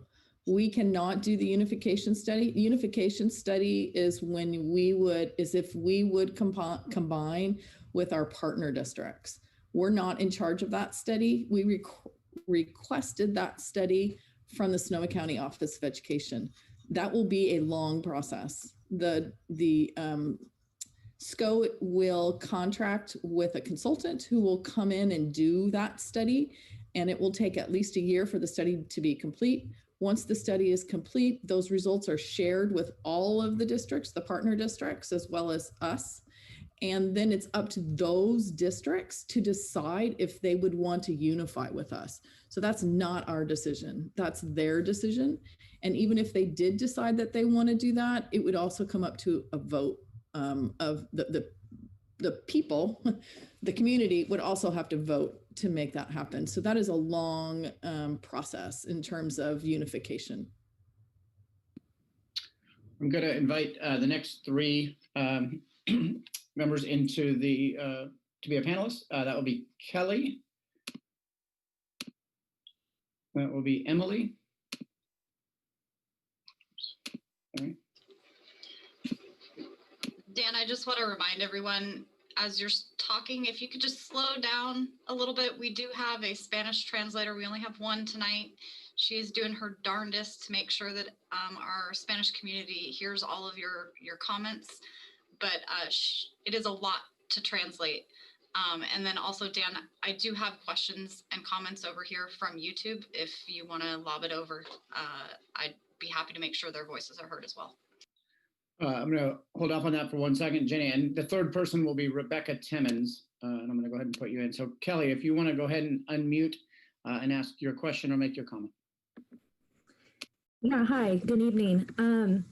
I have a question and then I would like to comment afterwards, depending on the answer. So out of the 1.2 million savings, how much is that based off of attendance? How many students is that based off of? What are you guys accounting for? So that's a good question. I mean, essentially you're asking kind of like what would the break even be? So based on funding, so we get, and I'll just use round numbers, roughly about $10,000 per student, and then times the percentage that they come. So right now our percentage is about 93%. So essentially a student would be roughly $9,300. So if you're just talking revenue, that's about 130 students, give or take. Now, if we had 130 students that left, we would also then have staffing decreases that would offset that, right? So then, you know, I think the ultimate point is kind of like how many kids is that you know, takes it out. I mean, I think that we're in that, you know, 175 to 200 kids when you combine the staffing changes that would be impacted, the teaching changes that would be impacted by less kids. So I don't think I heard how many kids it needs to be though. Like 160. Like I can tell you just on a revenue. The high school would only need 160 students to be. No. Oh, are you talking like to cover our deficit? Yeah, well, just to have a successful. So that goes the other way. So if we're gaining students, right? If we're gaining students, again, just the reverse then is true. So as we gain students, we would need to add teachers. And so adding teachers is adding costs. So the number of students that we would need to gain to cover our deficit, I did these numbers the other day. I estimate that to be about 275 to 300. You know, unfortunately, they don't come in like nice little neat packages of, you know, 20 that you can put in a class and or 30 or whatever the case is. So, you know, sometimes it's 5 in this class and 20 in this class, but that number by my estimation is about 275 to 300 when factoring in additional teachers and staffing that would be needed. Okay, thank you. And then my comment would be that the reason I'm asking that question was because I have a senior at El Molino, I have a freshman at El Molino, and I have a 6-year-old that is planning on going to El Molino. I have a little bit of PST from when this district took on the middle school. I mean, both of my older children were affected with it, with transition, and then it failed. And one of the major reasons why it failed, under my understanding, was because we didn't have enough students going to that school. And just talking to the communities and my friends, I'm really concerned because a lot of people are like, well, if it's here, my kid's not gonna go there. And for me, I'm really scared that we're rushing into something and like we did with that junior high. And then what we're projecting is not what's gonna happen. So I do ask, somebody had mentioned before, the polling the community, and I think the response was you guys thought they would be too emotional. But I don't think that, I think you guys should reconsider. I think it's really important. These town halls, there's just not enough time for everybody to speak. And I think it's a good way for people that are too scared to speak, for them to get out their opinion about what they actually would do with their kids, emotional or not. I think I'm not emotional about it. And I would like mine, a survey to look at and say, oh, this is what my community thinks. I think it would be very helpful. Thank you. Thank you, Kelly. Emily, I'm going to ask you to unmute and make your comment. Hi, this is Kevin. I didn't know which email address I was using, so I typed in Emily. My question is, 1986-87 school year, you voted on going from 6 to 7 periods. If you're saying it'll save $300,000, and you're saying that saving money is better now than later and kicking the can down there, why don't you go back to 6 periods, save some money? Second question is, have you thought about wear and tear on the buses, diesel prices, tires, belts, ongoing maintenance, extra mechanics? Those are the only 2 questions I have. So we did in our superintendent's budget committee last year, we estimated the cost savings for going from a 7-period to a 6-period day, and that was approximately $300,000. So it is something we could certainly consider. but it's not something that will provide us with the $2 million that we need. It could be one of the things, but it wouldn't provide all of the funds for that. Yeah, but you have to start somewhere. Correct. You can't sit there and find a $2 million magic prize. You got to start saving money somewhere. Correct. And then in terms of transportation, we belong to a JPA, which is it's a group of most of the school districts in the county, and we belong to a transportation JPA. So it's so all of the transportation costs come through that JPA. We don't actually run the buses ourselves. Okay, I didn't know that. So just a thought. Okay. Thank you. Thank you. Rebecca Timmons, if you can unmute, make your comment. Hi, can you hear me? Okay, thanks for taking my questions. I had a quick question regarding the unification study of K through 12 feasibility study. Is the consolidation of El Molino and Annalee included in that study? It is not. It's a separate study. Okay, so has a study been done on that? That is the feasibility study. That is the information that we're presenting. Okay, because there might be some overlap of those two studies, like with traffic and things like that. And that would save some money if they were combined. Also, I had a question. If the school board wants to do this quickly, the 21-22 school year, they'd probably go with plan number 1, because that's over-the-counter project, so-called over-the-counter project, by moving portables, and it doesn't have to be approved or have any of these extra studies chosen. So would the school district be liable for any harm done before the traffic and transportation or ventilation studies for COVID were complete? I know it's my understanding that these studies are costly and take several years, but concern is packing all these students into a small space when people are moving out here for extra space. I know Reddit just said that their employees are all going to work from home now. So you got all these, just in my neighborhood of Van Keppel, we have 11 new families, professional families, lawyers, you name it. And we have almost 30 new students, and this is just since COVID started. So I'm just amazed and surprised. So have they considered the legal liability if some harm would come to students or the general public if there's a accident because of the transportation studies have not been completed, or if people get sick from COVID, from overcrowding, and the ventilation issues have not been addressed by overcrowding? Thank you so much for taking my questions. I really appreciate your time. Thank you, Rebecca. Okay, we are at the halfway point of our 4 hours together tonight, and I'm going to shift us into the full public comment mode, meaning that at this point, each commenter will have 4 minutes to speak.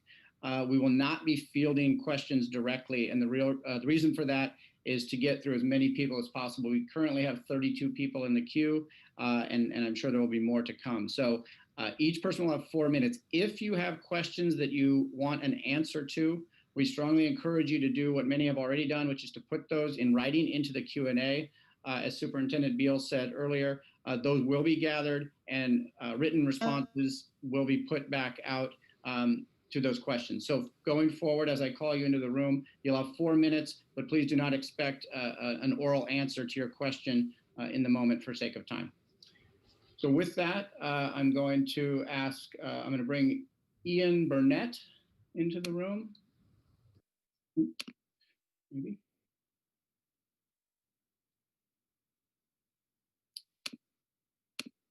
I'm going to bring Rachel.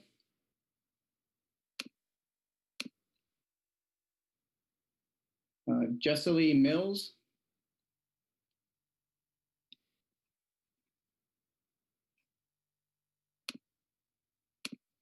And Natasha Stalker. And Ian, you can go ahead and unmute and ask your question, or excuse me, make your comment. I apologize.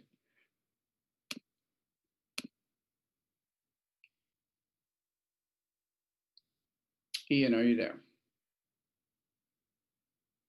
Let's go to Rachel. Rachel, you can unmute.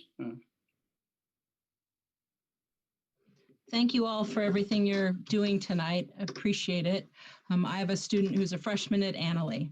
I also went to El Molino. And what I would wonder about is a previous commenter asked, what happens if you keep two campuses, but consolidate the school? And you essentially would minimize the number of administrative, and I'm assuming they're the classified folks, the people who manage HR, the people who do bookkeeping. These roles seem to me to be where we could make cuts. We certainly can't cut our teachers. We need to support them entirely in this process. But it seems to me like a lot of businesses can choose to run with fewer administrative roles than we have, and businesses can do that successfully. We only have 2,000 students we're working with here.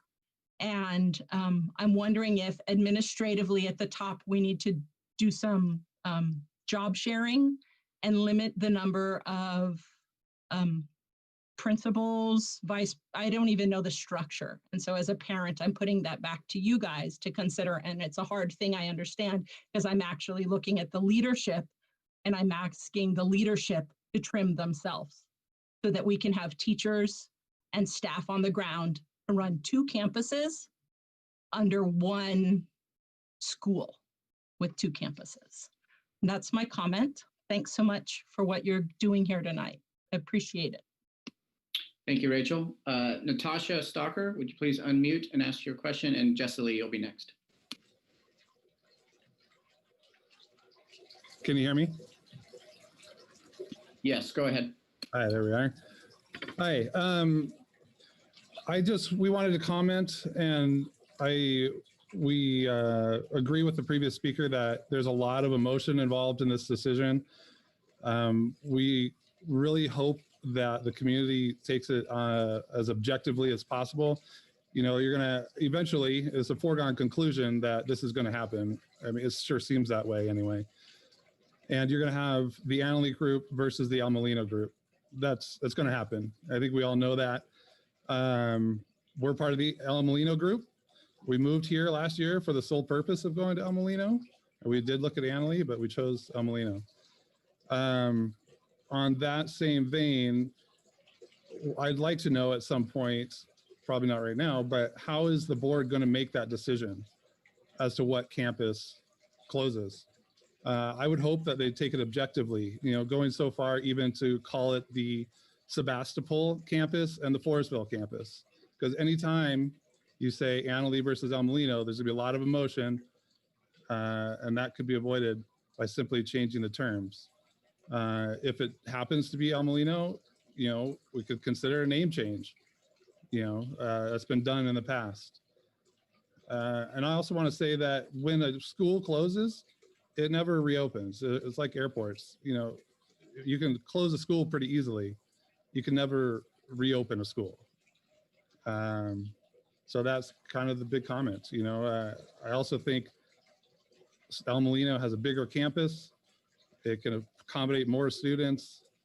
You know, the $8 million Performing Arts Center. I think from an objective perspective, including the dollar sign, the budget, from an objective perspective, the Forestville campus, I think would be the way to go. And I just hope the board takes that objective perspective when they make the decision. But I don't know if you're answering questions right now, but I'll type it in. I'd love to know how that decision is going to be made by the board as to which campus is going to close. Thank you. Thank you. Please put that in the Q&A in writing, and we will draft responses to those questions. Jessica Mills, can you unmute and make your comment, please?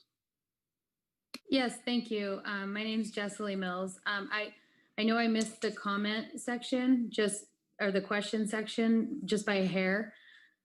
So I do have one quick question. I don't know if the board is going to accommodate it, but I want to know specifically if this board has been following the Closing a School Best Practices Guide, which is published by the California Department of Education.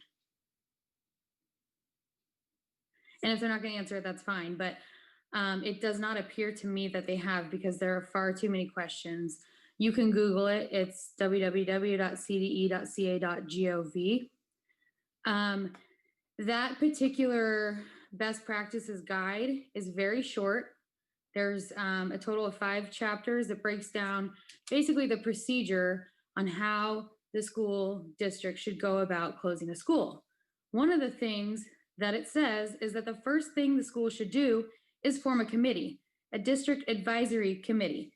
And this is all, none of this is mandated by state or by statute, but it is put together due to legislative intent.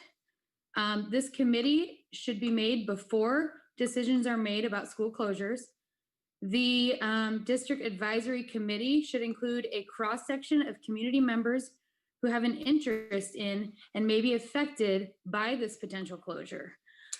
More specifically, if you look directly at Chapter 3, it says making the decision. I am wondering what this board's conclusion is in regards to specifically Education Code 17388. Decisions regarding disposition of school property should be made in concert with decisions about which school to close. We haven't heard anything from this board about what they're going to do with the school property.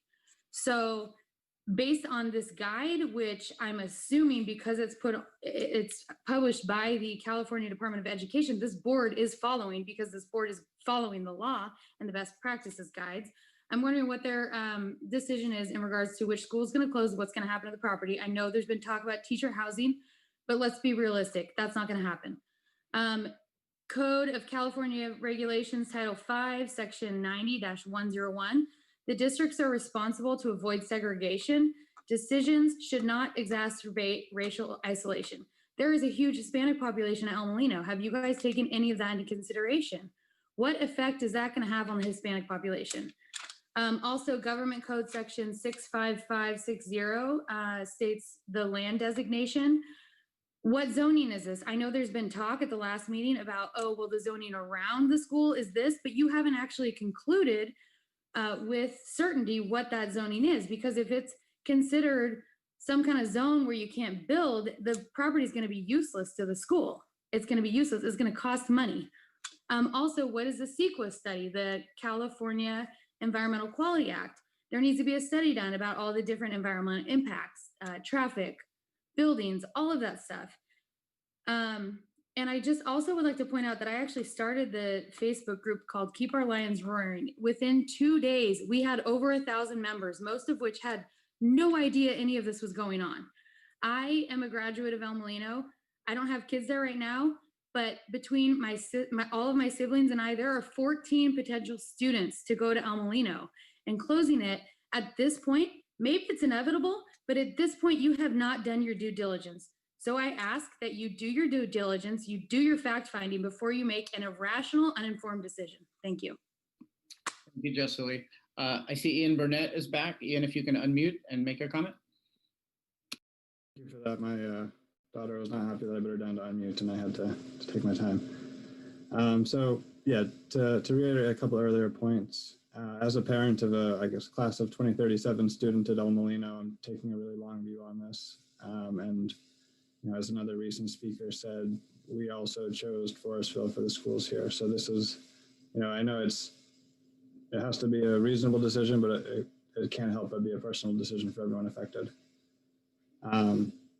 So I guess, you know, to a more direct, which is going to impact the community and not just the parents, but it seems like from what people were saying earlier, there's a potential to stave this off until 2022 or 2023 if we had to close one of the schools or two of the schools. And my question and sort of ask is that in that time, are there paths forward to add a ballot measure to raise parcel taxes again, or even more considerably reassess residential property values to raise revenue to a reasonable level? I mean, just to give an anecdote of it, I grew up in a state and a community where property values were reassessed every year, and I cannot understate what market value does for a school's budget and programs and student-teacher ratio. I also was looking at the district's, you know, audit report, and it looks like we have a lot of liability in bonds, so I definitely don't think that's the solution. And then just to reiterate what the last speaker was saying, like, you know, assuming the worst and we can't find a solution to keep all 3 campuses open, how are you accounting for the potential liability of a vacant school lot? It seems like it could go from a good thing to a bad thing to a community if you have an open lot. And I just want to make sure that that's being, you know, accounted for, and it's not going to be a real winner and a real loser in that situation. That's it. Thank you, Ian. I'm going to invite the next panelists into the room. And I do know you have a maximum of 4 minutes to speak, and you're certainly entitled to all that 4 minutes. If you're able to make your comments in a shorter amount of time, it is greatly appreciated, just so we can get to as many of the speakers who want to comment tonight as possible. And with that, I will call Lori Mulholland into the room. Dan Northern.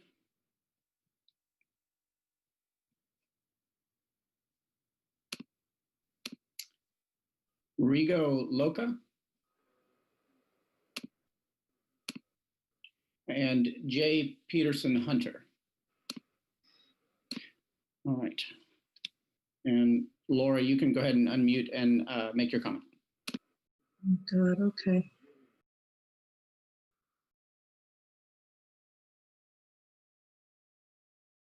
Oh.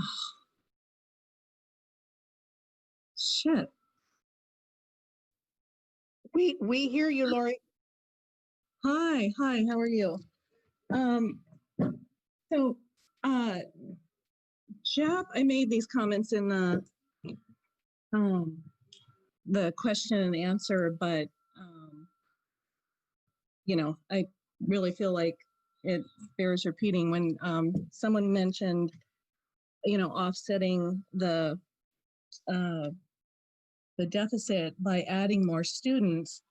You know, Jeff pointed out rightly that you'd need to offset that figure by the number of new teachers that you'd have to add, and that it's not a perfect equation, and that makes total sense. So I think, what did he say, that you had to add like 275 more students. Well, if you break that out between the 2 campuses, that's about 35 students per grade. And that's, you know, that's a tall order for sure. But it's also something that is somewhat doable if you can market the schools. But with, you know, you need to know why people are leaving. I agree that polling, well, I disagree actually, but polling parents as to whether they'd leave or not, it is emotional, and people are just naturally going to say, you know, if you close my school, of course I'm going to leave. And so that's not good information to gather. What you want to know is why people leave. And I've known, when my daughter was a senior last year, I have a freshman this year, I know of many students that have left Annalee because of the cuts and the challenges around programming. And so, you know, if you keep having to cut programming because of the, you know, the deficit, and you're just keep losing students, which I know that's a whole county-wide issue, losing students, but you're chasing your tail. It's never going to get better. It's only going to get worse. You know, the quality goes down, fewer people want to go, it gets a bad reputation, and, you know, you'll never get out of this. So I feel like it's really important to keep that in mind, that, you know, we have to be able to add students in an environment where there are fewer students. But you need to know why they're leaving and what can be done, you know, to improve that. And also, you know, the attendance. We're losing money because kids aren't going to school when they should be for the average daily attendance. And that's another whole issue that could, you know, be improved, have a cost savings. So between those things. I know if students go off to a charter school, they don't have to do an inter-district, transfer. I know those things usually ask, why are you leaving? And if people are leaving the area, there's nothing you can do about that. But it's important to know why people want to leave in the first place and what potentially could be done to address their issues so that you can kind of recapture some of these students and market the schools better. Thank you, Lori. Dan Northern, if you can unmute and make your comment. Hi, can you hear me? We can. Okay. My name is Dan Northern. I'm from Forestville, Elmo grad, several years ago. What I'd like to talk about tonight a little bit is my concern over the process and in particular the rush. And adding to Jessica Lee's comments, I'm curious if the district has been following the California Department of Education closing a school best practices guide, because it doesn't seem like it is. It seems like we've got the cart way in front of the horse. And I would encourage everyone out there, all 500 people, to take a look at that document. It's easily found. You can Google it. California Department of Education closing a school best practices guide, and see if that doesn't allay some of your fears or concerns about how this process is going. And to kind of state a few other things that Jesse didn't include, I'll make a couple quotes. The decision to close a school must be based on hard empirical evidence that leads to a broadly supported, incontrovertible conclusion that the district cannot afford to keep a particular school or schools open without cuts elsewhere in the budget, staffing, or etc. It also states it's a legislative intent, but not a mandate for a district to have and use a district advisory committee, or DAC, before decisions are made about school closure. And that's under Education Code Section 17387. Further, whether an intent or mandate, the advice is good. The job of the superintendent and board is to evaluate facts, not gather them. And the process of gathering the facts must be as credible, transparent, and non-political as possible. Members of the DAC, as recommended by the Education Code, include must be representative of the ethnic, age group, and socioeconomic composition of the district, the business community, landowners or renters, teachers, administrators, and parents of students. And the document further goes on to suggest that DAC includes professional groups, municipal governments, religious organizations, recreational elements, collective bargaining groups. This is very important. Student representatives, public agencies, environmental planners, service organizations, to name a few. So I would like to recommend that everyone tonight, including the board, take a look at this document and think about putting the brakes on right now, listening to the community, let the new board members take their place on the board, and begin the process of following this guide, closing a school best practices guide. And please, everybody out there tonight, take a look at that document. I think it will make you feel better about our process. And maybe you could share that once you read it with the board and hopefully sway them to look at this document and follow it. It's a great guide. Thank you. Thank you, Dan. Rigo Loca, if you would please unmute and make your comment. Good evening. Can everyone hear me? Yes, we can. Great. So my comment goes directly towards students. In my understanding, this is why we're here tonight, is about the students, not just about the money, but about the students and what's best. The original proposal about consolidation includes a 3-option plan. Option 1 considered how can we just merely fit all students and bodies into one campus with minimal costs. Option 2 considered the minimal recommendation set forth by California Department of Education. And option 3 considered developing facilities to provide quality educational programs at the high school. How are these options still being considered if we are now talking about consolidating as early as next year? I've attended every board meeting and every town hall thus far, and the conversation becomes more and more urgent at each meeting. I understand the budget crisis and declining enrollment and see how it's a detrimental issue. But there needs to be something clear, a detailed plan to provide successful programs. at a consolidated school. If not, families will leave regardless. If students are forced to quickly merge within less than a year onto a campus and feel like foreigners, then they are crammed into a tiny portable where they cannot thrive in a classroom needed to provide a quality program. They will not attend classes and they will leave the district. Realistically, how will programs be affected in the short term, next year, and beyond that? I believe the priority needs to be on providing proper facilities for educators and students to thrive in a quality learning environment, and I urge the board to consider this in their initial decision of consolidation. I truly believe that we need to put students first in understanding that we're maybe not going to do a poll on students or families. Students should be the number one priority in all of this. I understand we have money conversations about SCO. I understand those are necessary. What about the transportation? I understand we're a part of a JFA.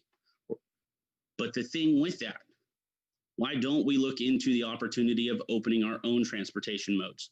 I understand that maybe that might be a long-term cost.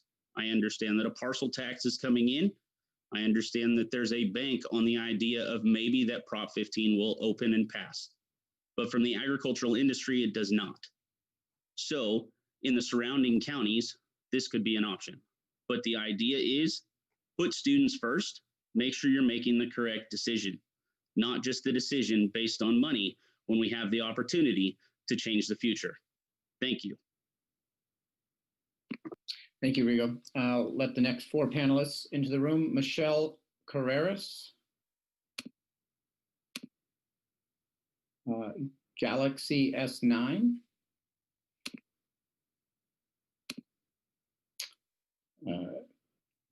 Cheerleader. And Holly Torres. Michelle Carreras. Are you in? Michelle, go ahead and make your comment. My comment is, if you knew that we were in such trouble, why were the raises for the teachers and support staff, even approved? And a parcel tax done if you knew we're going to have to merge? Huh? Can you hear me? Which one's Jason? 1 second, Michelle. Galaxy S9, would you please mute until it is your turn to speak? Thank you. Go ahead, Michelle. I'm just wondering why we had all these raises approved if we knew they were in such trouble. That's my comment, and that's all I have to say. Thank you, Michelle. Galaxy S9, if you can unmute and go ahead and make your comment.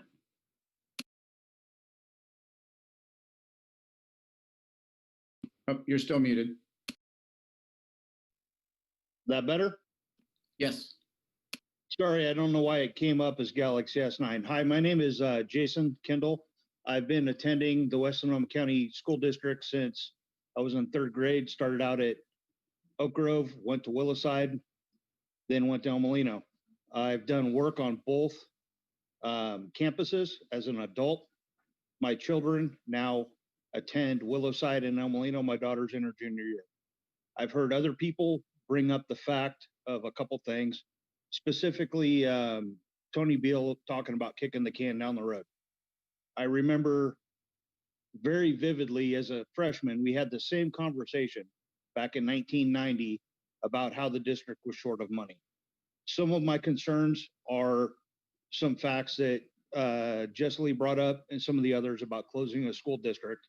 One of the big ones is a CEQA study. A CEQA study typically takes 3 to 5 years to complete before any new construction is done on a school. I know, I was a union carpenter for 17 years. It's a big deal. There's lots of other facts and emotions and things that fly around that people get all upset while I'm pulling my students and whatnot. The biggest elephant in the room, as far as I'm concerned, as far as working for, I work for a municipality. I know how budgets work. I know how different people view public employee unions and whatnot. What's being done for long-term budget considerations for unfunded liability as it pertains to staffing? Because something that was passed recently in California is something called PEPRA as it pertains to CalPERS. I don't know if the teachers follow that, but something moving forward to consider would be possibly retiring out tenured teachers and bringing on younger teachers to help teach our students. Something else that would be a possibility to consider is both campuses.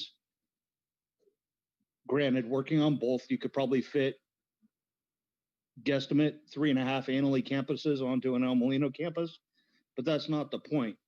You brought up the fact about the JPA with West Sonoma County School Districts. West Sonoma County Bus Yard took over City of Santa Rosa contracts from what is First Student, formerly Laidlaw. So there's an increased impact from that because there's more wear and tear on our buses. They pay a fee. That fee could also be increased. There's lots of things in this dynamic community that I'm not really seeing discussed. My kid had to help me work this Zoom thing on my phone, and I'm pretty techie as it goes. And we're all trying to not become the new norm as far as, and I hate these catchphrases. It drives me absolutely insane. Something that's very, very frustrating. This is the first time I've literally heard about these meetings. It hit my spam folder. 2 other people that I've talked with have never even heard about it until I brought the fact up. And it took community involvement to bring it forward and talk about it. It seems like it was the ghost in the shadow. So I think there's more room for discussion, and I don't think we need to rush to a hurried closure. My son will next year hopefully be attending El Molino Anley, or maybe the new Annalee Ligers mascot. I don't know, the combination of both. Thank you for your time. Thank you. Cheerleader, if you can unmute and please state your name for the record before commenting. Yes, yeah, again, like Galaxy 9, I'm not quite sure why it came up as cheerleader. My name is Leah Woody. I am college and career advisor for both El Molino and Laguna High Schools. And so going back to a number of things that have been brought up, my biggest concern are those classified cuts. And also realizing and witnessing a lot of our community not really realizing who falls in that those classified positions. So I would ask the board to please, if you could actually put together, like, I'm classified. I'm college and career advisor. I work 8 to 8, basically. 8 a.m. to 8 p.m. I love my job. The families that I've worked with, they know that. I'm devoted, and you all know that. I'm very passionate about my job. I love this community. So my concern is that, like, I don't feel like our community really knows what that means to be classified. For example, cutting class sizes, the class sizes that could be cut, for example, if it's ELD or if it's special ed classes, because they're lower enrollment, so you could combine classes. And the thing about those classes that makes them so purposeful and meaningful for students is that one-on-one involvement. So I'm really, really concerned about that. So I'd urge the board to really consider that, and also our community to also understand who is actually on that classified list of those cuts, because I'm very concerned about that. I work at both schools and I'm not even full-time, and our librarian was cut. We no longer have, so going to the office staff. So that idea of the office staff for me and for our schools, and we know this, is that they are the hub, the blood, the fiber, the tendrils that go to the bones of the teachers. We connect community to the teachers, our kids, parents. That is the hub, that serves the hub. We are at bare bones already. We were left at bare bones again last year at El Molino in terms of office staff and support staff. So I'd really urge all of us to get on that and understand. And I think, yes, that's it. And yes, I understand the budget issues. And yes, please, if the board could please put out that list and make it personalized, because I don't believe that the community really understands who works in those jobs. Put my name on that. Thank you very much. I'm going to ask Holly Torres to unmute and make your comment, please. I'm from Cazadero. I went to Montgomery Elementary from kindergarten to 8th grade. My older brother and sister also graduated from El Molino. I was a class treasurer. I planned our senior prom in 2001. I planned with some other folks in my class our 10-year reunion in 2012. I'm now a school principal at a turnaround school in Texas. I understand budget restrictions. I understand all of that. So I'm not going to get into that. But I do want to tell you my story really quickly. My commute to high school from Cazadero was so difficult that I stopped playing sports because I was exhausted. I was constantly tardy. I skipped first periods, and I almost didn't graduate because I was failing my first period English class. This led me to engage in risky behavior for a child my age. I took an excessively long bus ride, and students from Fort Ross were even more exhausted than me. Please consider the whole child and their physical well-being before making consolidations decisions. It puts Cazadero, Jenner, Fort Ross, Monterey students at inequitable risk for non-graduation rates and failure rates, when failure rates appear to already be high due to COVID-19. Sebastopol students and the community of Sebastopol, the commute to Forestville from Sebastopol is a shorter commute, significantly. It's a fact. Please do not close the El Molino physical campus, or students just like me will potentially fail and will potentially drop out of high school and potentially have health issues, just like I did. The El Molino teachers, many of which are still there and are now my friends on Facebook because they affected my life so much, are part of the only reason that I am where I am today. They encouraged me. I was in the top 10% of state testing only because a teacher told me to try and I would get a grant, and I did get that grant. So not only am I concerned about students from these areas, I'm concerned about teachers as well and what this is going to do to their well-being, which that has barely been mentioned at all. And I'm extremely concerned also that a survey to stakeholders, our families, is not being sent out sooner. And so I encourage you all to also do that sooner so that you hear their voices and you hear the voices of all the community before making any decisions. Finally, I repeat, please do not close El Molino campus, or you're putting Cazadero, Fort Ross, Monterey, and Jenner students at extremely high risk for dropout. Thank you, Holly. I'm going to bring the next four commenters into the room. C. Thistle, Linda Hopkins, Elac Griff at berkeley.edu, and Adam Parks. Oops. All right, and I will ask C. Thistle to go ahead and unmute and make your comment.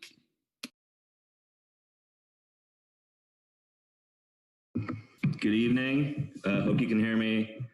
Clay Thistle, class of 95, Forestville resident, taxpayer. I posted some questions that I'd like to see answered if possible. Is a proposed organizational chart available demonstrating the $1 million savings? Has there been analysis of consolidation that operates on 2 campuses, 1 administration, 2 campuses? Have 10 teachers maybe drive instead of 400 students? Why not move district offices in Laguna onto an Elmo or an Annalee campus? And then something that kind of seems strange, what is with all the big campus improvements if consolidation, has been on the horizon for so long? Should we be cramming all these kids on a single campus during COVID? Those were my questions. And then I was just a little bit disappointed in the depth of the study. It really didn't have the technical expertise to a depth that I thought would be necessary to make this kind of decision. I would encourage all to review the study and see if it answers your questions. It did not answer mine. Thank you. Thank you, Clay. I'm going to ask Linda Hopkins to unmute and make your comment. Thank you very much. And thank you for taking the time to listen to all of us this evening. I wanted to let the Board of Trustees, as well as Superintendent Beal, know that I did reach out to State Senator Mike McGuire, as well as Assemblymember Jim Wood last week. And I'll actually be meeting with Mike tomorrow and with Jim on Friday, specifically to advocate for the funding, for additional funding for the district, recognizing the fiscal challenges that you're facing in hopes of potentially creating some kind of a bridge that would allow us a little more time to discuss and plan out this decision. I also wanted to let you all know that you will be receiving a formal comment letter from the county tomorrow, signed by Permit Sonoma Director Tennis Wick, raising some issues and some concerns about CEQA.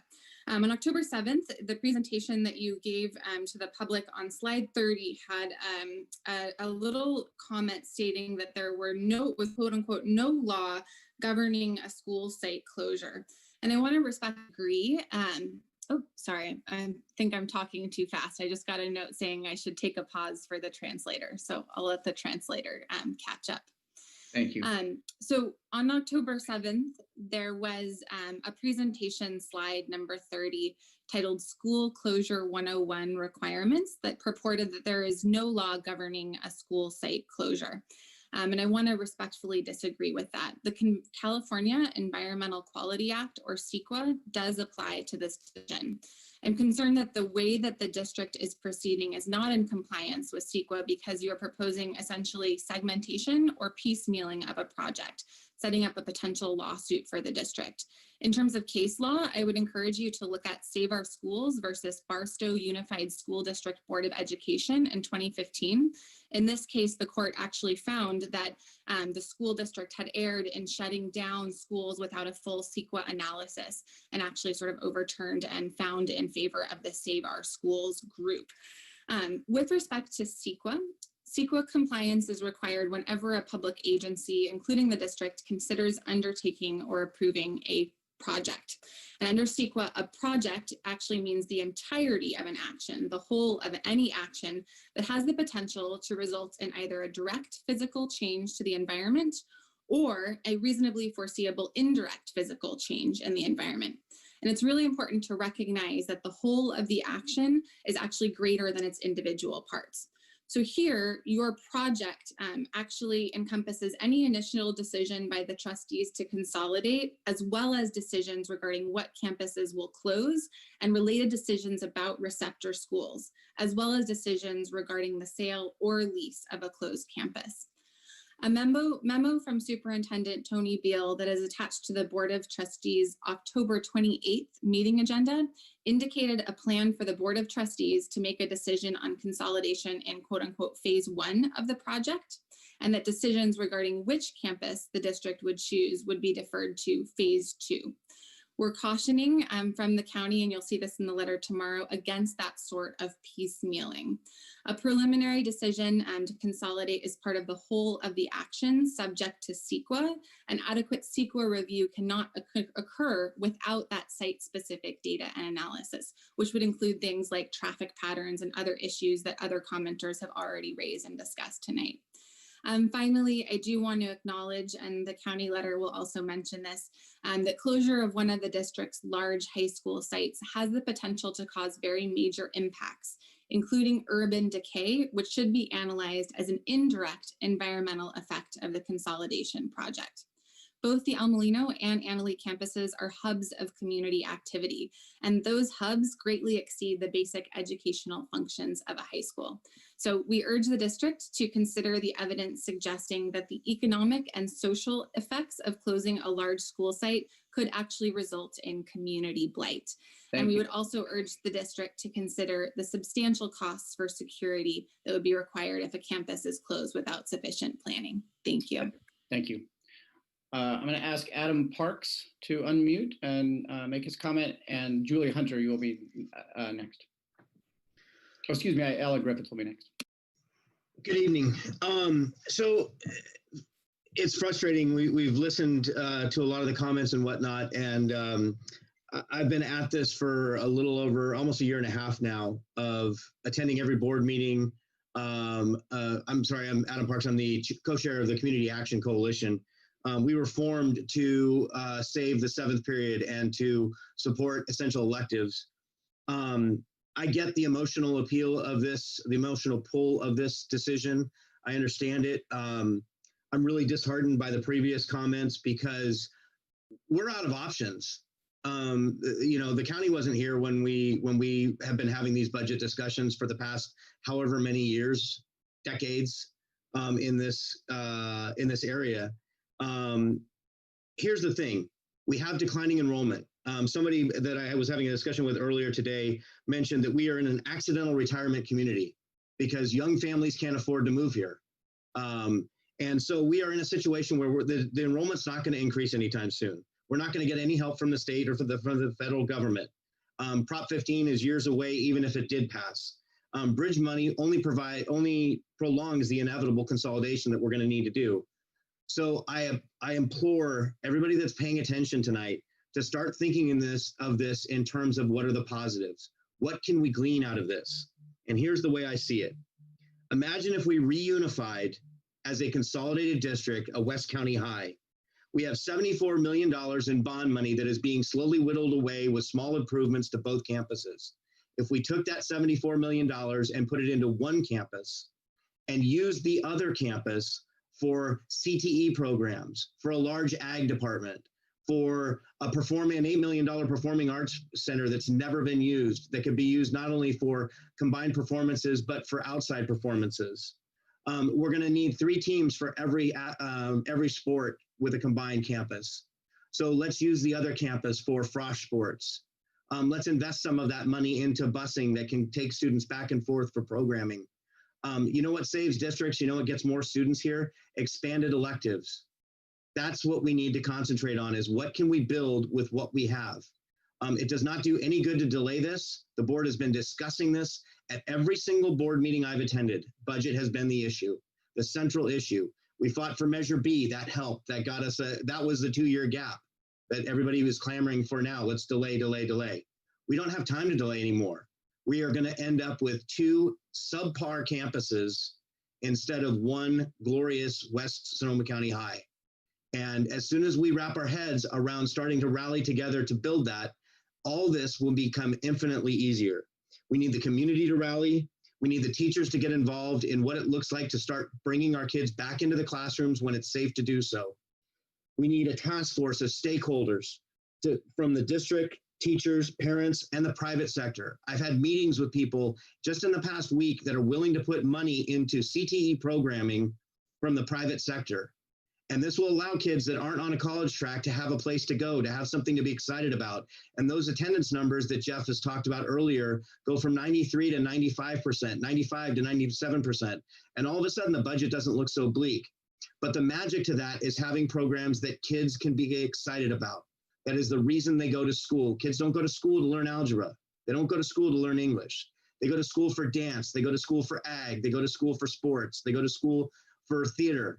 And that's what we need to concentrate on, is bringing back a strong, powerful set of electives that kids will be excited about. This isn't about the parents. This isn't about nostalgia. This isn't about the history of the two campuses. This is about getting our kids into classrooms, educated, and ready to move on. Thanks very much for your time. Thank you, Adam. Ella Griffith, if you can unmute and make your comment, please. Hi, everyone. Just wanted to say thank you all so much for your time. I am glad I'm not in your shoes, but I am a community member that is concerned. I am probably one of the more recent graduates, graduated from one of our two campuses, I won't say which to keep it neutral, in 2016. And I represent a demographic of people that are thinking about moving back to Sonoma County, not even thinking, want to, and want to have options when that happens. And the ultimate question, one of the two questions the board posed was, should the board consolidate the schools? Adam, I really appreciate the energy you put into that last answer. It was very positive, but the fact of the matter is there hasn't been a lot of adequate evidence besides the budget necessarily into the community emotion behind it. Yes, you're going to get emotional answers. But this is an emotional topic, and people a year from now, 5 years from now, they're going to respond emotionally. So it's very frustrating to hear that be belittled by the district. And I just want to, echo also Linda Hopkins' point about the fact that there's a value having two campuses outside of just the education that it brings. They're community hubs, and they offer different bouncing points for different community members to gather. So everything else has really been echoed. Appreciate all of your time. And I do not think that the question, should consolidation happen, be answered until we get information on what are the tangible plans for what the campus will be turned into, not just these bright ideas about CTE or teacher housing, things like that. What are the actual tangible plans? And B, what are the considerations and what effort is being done to quantify those community, the community value that the two campuses bring. Thank you for your time. Thank you, Ella. Julie Hunter, if you can unmute and make your comment. Thank you. Tonight I've spent all this time unemotionally hearing about what won't work. I mean, Adam's comments were, we're out of options. That's a very, very blanket statement, and I appreciate his perspective because he's been running numbers all along. But what I'm not hearing is all the things that could work, except from the parents and the participants. The board seems a little overwhelmed to me, and that's not criticism as much as observation, because I feel that you guys have looked at all the options, but you're looking at this point, it must be so overwhelming that you want somewhat of a quick fix, and this will clean up the budget and that'll be that and everything will be great. But I feel like we're throwing the baby out for the bathwater here, because there's so many options. You collectively talked about the different ways that we could save monies, and this didn't work and that didn't work because it didn't work as a total cure to the problem. But I'm really looking at all the things combined that could work. For instance, access to grants has not even been talked about, but we know that it put a service patrol, I don't know what you call him, sorry, the service person in our campus at El Molino. And that was not something that cost us money. It was provided money to us for that purpose. Rebecca talked earlier about the fact that she lives on Van Keppel and that there's many new families moving in. I've spoken to that issue at the last meeting, where we're really not evaluating at all what the new potential student population could be. For this year, we needed 800,000, if I heard that correctly, and I think that Jeff said that 450,000 from Measure B had not really been tabulated into that potential. If we went to 6 periods, we could get 300,000 in additional savings. We cannot ignore the potential for the revenue from Prop 15. Governor Newsom is going to be talking in January about what we can achieve as a school district, but yet we're rushing to make a decision in November. How can we have enough information until we hear what he has to say? He's doing a pretty good job up there. I'm hoping he'll do it. We've not discussed revenue from the Performing Arts Center. I mean, I realize with COVID-19, that's not an option at this moment, but it's certainly something with this glorious a building as that has been created to be, that would certainly seem like a way to generate some funds. And as far as having the two schools be joined under one, I mean, I think that if your ultimate plan is to have one consolidated school, of the two, you're going to have one principal, I would assume. So if you're going to have one principal, then do it now. Other support positions, I mean, if they can do attendance, I mean, they can do, if they're going to do it in one school location, then do it now. There's so many support positions that could be utilized to just cover both campuses. Ultimately, there's so much left up in the air. And I feel like we're running to get this fixed because we're worried about what SCO is going to do with our budget. And I asked earlier what SCO's purpose was. And the answer that I heard was that it was actually there to facilitate the coverage of students who had special needs. But somewhere, someone died and left them boss. And I don't know who it is who's going to tell, you know, they're telling us and dictating to us what our issues should be fiscally and how we can satisfy them. This is not about satisfying them. This is about satisfying the two cultures of the campuses that we represent. They are very different cultures. I think we can hear from all the parents and participants that the important thing here is that it's apples and oranges. Annalee attracts a certain population and El Molino is there for the people who need a different flavor. And I know now I've got 30 seconds left. Okay, I could go on and on, but I just think that we've got so many options to combine to accomplish what we need to in the short run so that we can figure out what's going to be real in the long run. And that's what we should be waiting for. Not emotions, not anything else, just let's get all the facts and let's wait to get them and cover it that way. And then later on, we'll talk about what we can do about partner districts, but that's a whole different subject we'll leave for later. So thank you for your time, everybody. Thank you, Julie. I'm going to let the next four people in the room, Jasmine Baptista, 483611, Loretta Castleberry,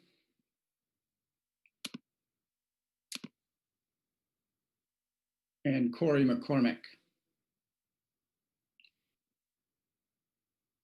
And Jasmine, if you want to go ahead and unmute and make your comment, please do so.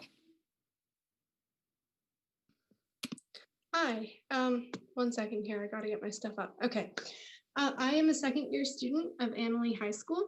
And as a second-year student of Annalee High School, I find it discriminatory to lower socioeconomic classes to have one campus. For one, people don't have the time to drive 2 hours twice a day. That's 4 hours of driving. And if your job is closer to your house than your kid's school is for parents. And so this is not only increasing the socioeconomic gap, but it's also depriving the general public of easy access to education. This is also going to leave a large carbon footprint, and as it is inevitable that as combined schools, less people are going to be walking. I don't know why this is being ignored, other than last meeting when it was stated that the statistics were omitted from the presentation. Though a huge international concern today. It is counterintuitive that this change would decrease the carbon footprint of our schools. This is not okay. Adding to a previous speaker, longer commutes, quote, exact considerable stress on the human mind and body and on family relationships. All of the stressors, day in and day out, take their toll. Even each added travel minute correlates with an increase in health problems. Several studies have shown that long distance commuters suffer from psychological and physiosomatic disorders at a much higher rate than people with short trips to work. Physical symptoms range from headaches and backaches, digestive problems, and high blood pressure. Mental illnesses include sleep disturbances, attitude, and concentration problems. Commuters who drive have it especially hard. Bad weather, traffic jams, and accidents all cause stress. According to Science Scientific America. End quote. This is also, I would go so far as to say that it's detrimental to the overall communities of both schools. Thank you for listening to my comment. Thank you, Jasmine. 483611, if you can unmute and please state your name before you make your comment. Hi, can you hear me? Yes, we can.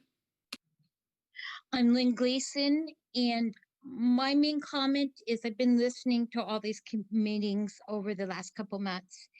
And for me, the decision is, we're trying to decide to consolidate. But the purpose, at least the way I understand, is in these meetings is not only to consider possible consolidation, but other options. And that's what I'm not hearing from the community. I don't have an answer, but I was kind of anticipating, especially with the number of people on, that some other people would come up with some ideas, some thoughts. Some people did talk about little ways of cutting things and doing things that maybe something could be looked into.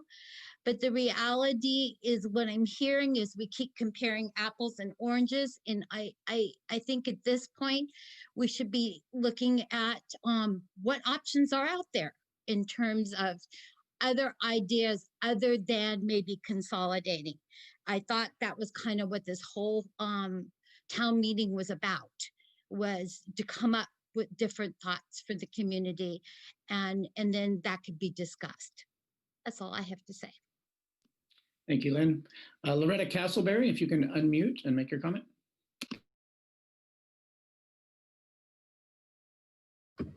Now, can you hear me? Yes. Oh, sorry. I just have a couple of comments as I was listening to everyone. I'm Loretta Castleberry. My family are 4 generations of Anley graduates. My father went to Anley and commuted from Guerneville to Sebastopol before there were cars and buses. He probably came on the train. I commuted from Guerneville to Anley. I was the last graduating class from the river area before there was El Molino on the school bus for 4 years through Pocket Canyon. And that was probably our best social time of the whole day. And our 2 children have graduated from Anley and our 2 grandchildren. And we currently have a grandson at Anley. So I just wanted to say that it is possible to commute. And for some of the schools, some of the areas, Anley is a closer commute than going to El Molino. From what I understand is that we have no students who come now from Fort Ross, even though Fort Ross is in our area, that the farthest commute would be Cazadero. And I do want to say that I was on the superintendent's meeting before Tony was the superintendent, and we did meet, and these were the questions we were talking about, and we met and met and met. And then I am on the coalition meeting, and we were doing a great job at marketing, trying to get kids from other districts to join our district. And that's why we fought so hard to save the 7-period day, because we wanted to showcase our special programs that we have so that kids from out of our area would want to come. And then the COVID hit and it kind of went, so no one's going to school. So there have been things going on. It's not new. I want to say that being at Anley before there was El Molino, I think of it as a reunification of the school rather than splitting the schools or whatever. It's bringing back what we had, and perhaps with the ideas that we've had from our alumni about using both campuses. We have a lot of people with a lot of money out there who are interested in doing some vocational programs and sharing the use of the campuses. That's a good idea, I think. So I want to thank everybody for working on this so hard. We want to have the best programs possible for our students, and we want to be able to attract students from other districts, and we want to have the best district in the county. So thank you all for working so hard on this. That's all. Thank you, Loretta. I'm going to ask Corey McCormick to unmute and make their comment. I want to say that we haven't had a request from our translator. After Corey, we're going to take a 5-minute bio break, and then we will resume with the next group of panelists. So Corey, go ahead. Hopefully you can hear me. Yes? Yes. Okay. Yeah, I just want to thank everybody for taking the time. This is a very difficult subject, and the numbers are extremely dismal.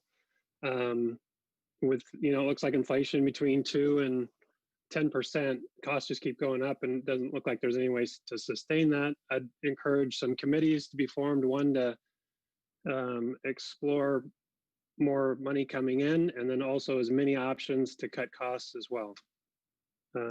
That's all I had. I'm just blessed to live in this community. Hopefully we can maintain it and keep things going. Thank you. Thank you, Corey.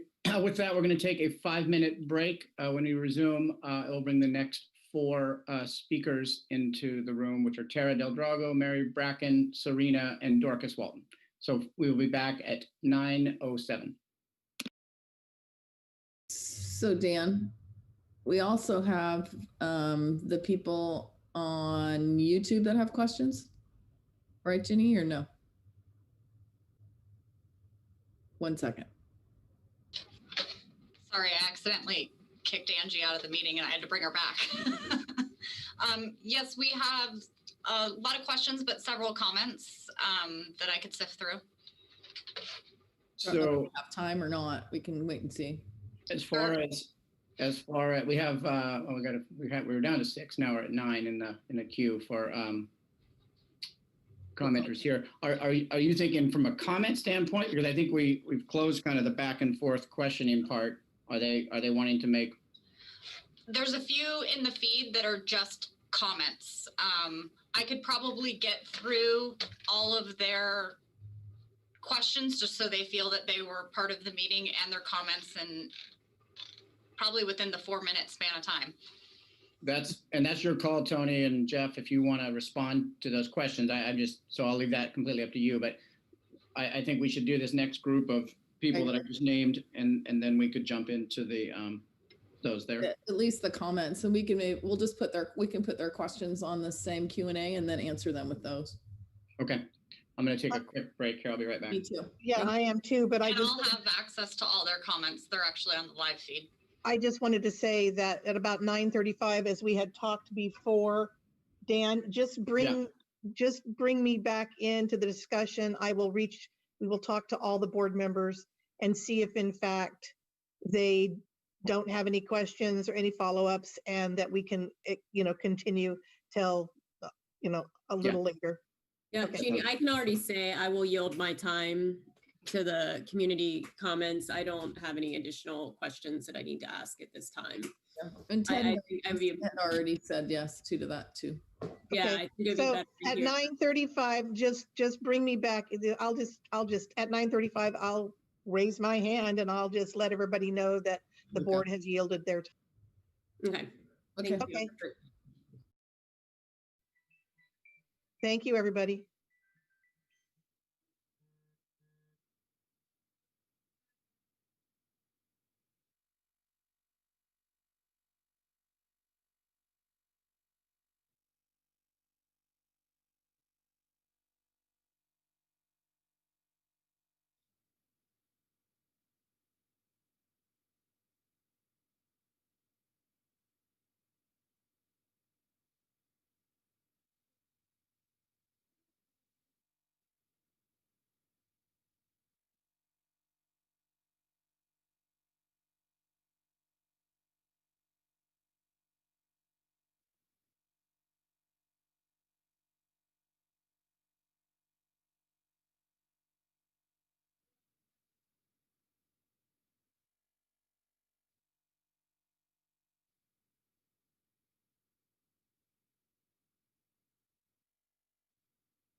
I'm back, just so you know, Dan.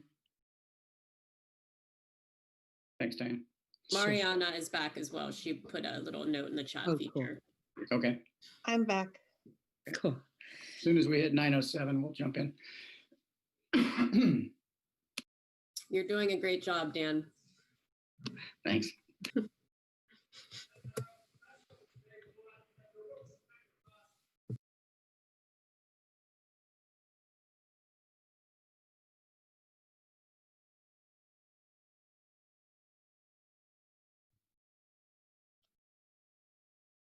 Mia, I have my blanket too. I know I'm freezing.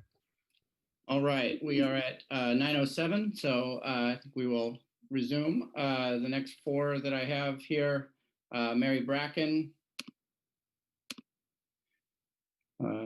Serena,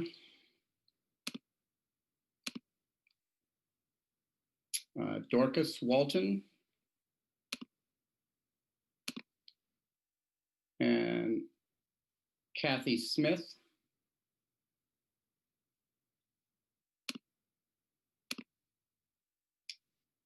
All right.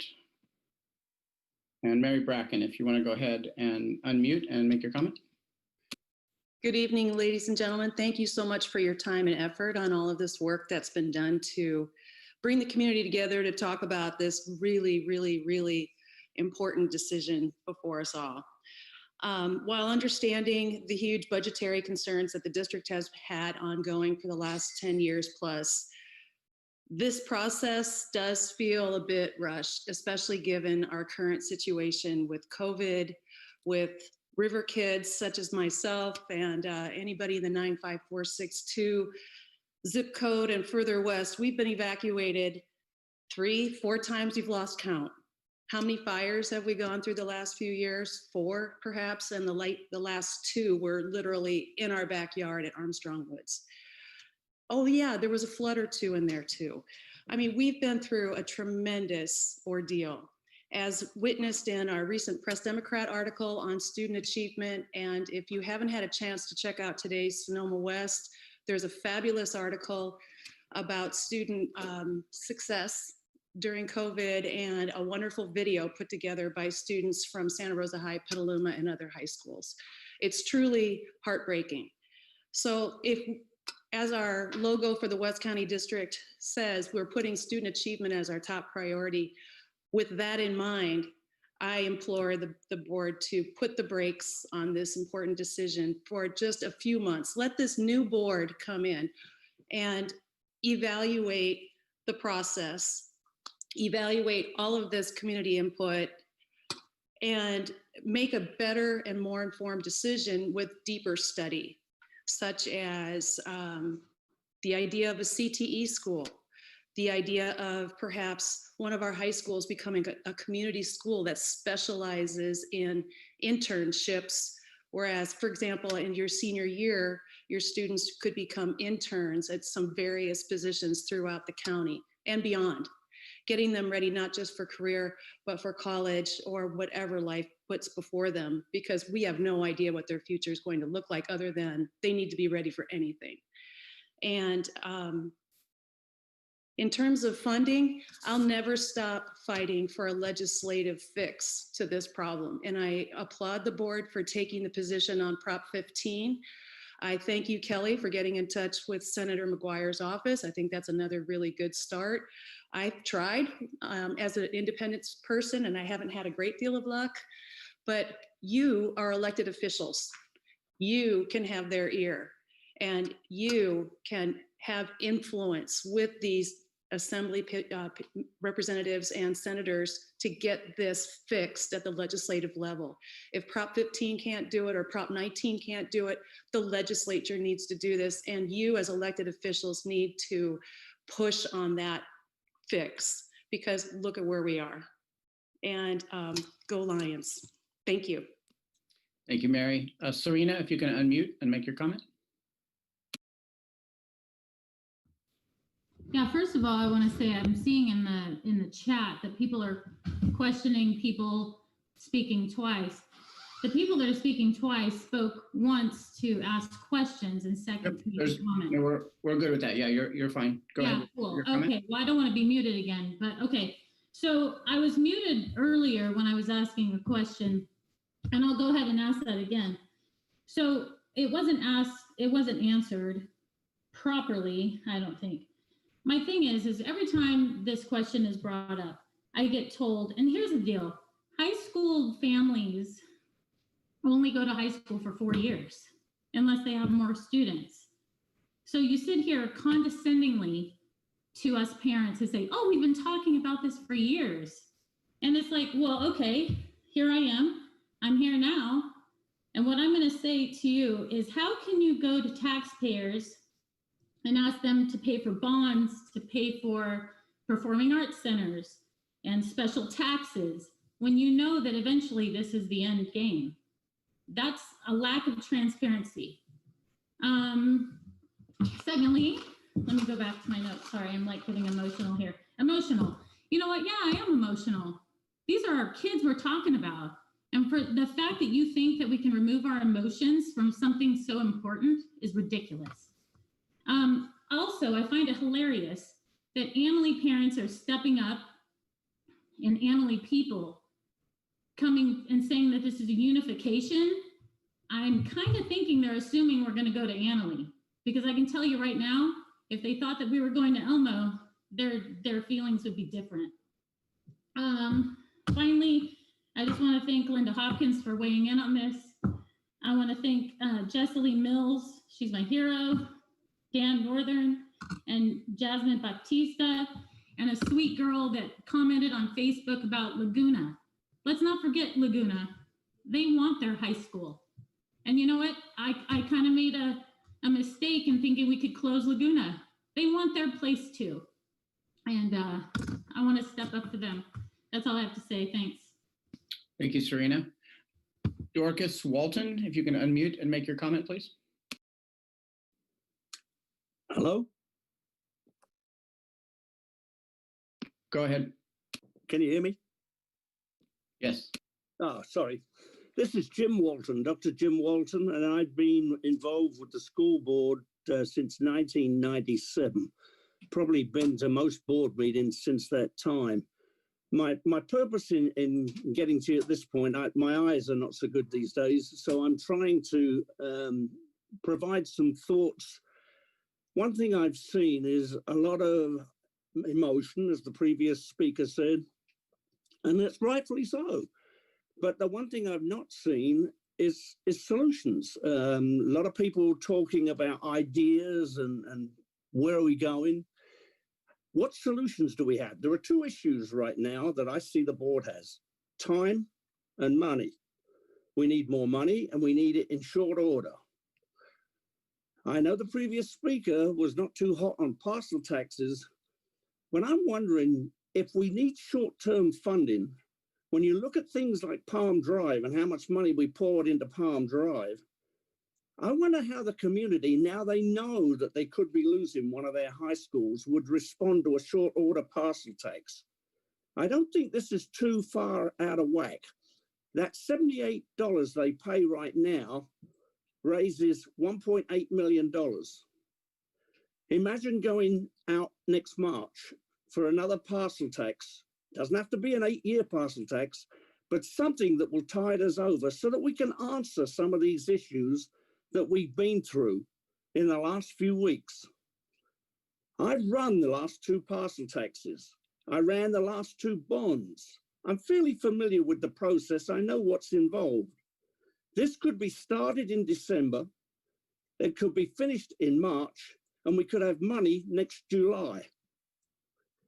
Think about it, board. That's what I'm suggesting, because this is a way we could actually get maybe the 500 people that are sitting out there right now talking about this issue, get really involved in the district, really involved in passing a parcel tax as carryover funding, bridge funding, to get us through this issue. That's my thoughts. Thank you, Jim.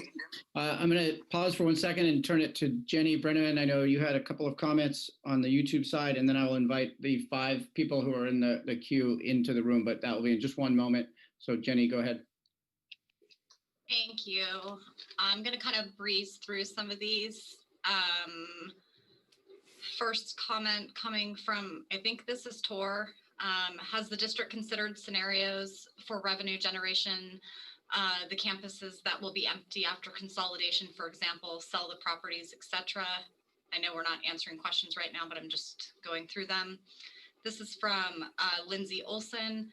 How much more transportation costs will be added to bus students from rural areas? Craig Fraser, what is the projected total student population if the schools are consolidated? Are we expecting new revenue? Hold on, sorry. These are tiny print, so I apologize. I think a huge question is how will we support, this is again from Lindsay Olson, sorry. I think that a huge question is how will we support families from rural areas? These students from Cass, Fort Ross, and surrounding areas struggle to get to El Molino. These are our most vulnerable students. Sapphire Alvarez, if the schools consolidate, what are the plans to accommodate the influx of students, classroom sizes and parking, etc.? Kelly Moles, all the districts have budgeting challenges. How is it that Shoreline, Tomales High School, doesn't have the same ongoing issues as West County, even though they're much smaller? From, the name is just Glow. Sorry, I don't have much more. Have you looked at changing insurance carriers in order to find savings? What is the, again from Glow, what is the plan for supporting students who have social anxiety about going to a more populated high school? This is from Lindsay Olson again. I can't stress enough how rural populations are often overlooked. It is known that rural areas are more likely to be in poverty and to have working parents. Many of these students are not even in walking distance of a bus stop. Getting home at the end of the day might be more difficult than one anticipates. Waiting around Sebastopol until someone can pick them up, that means time and money. RJ Horton, I've heard several times now about the unification being a year-long study.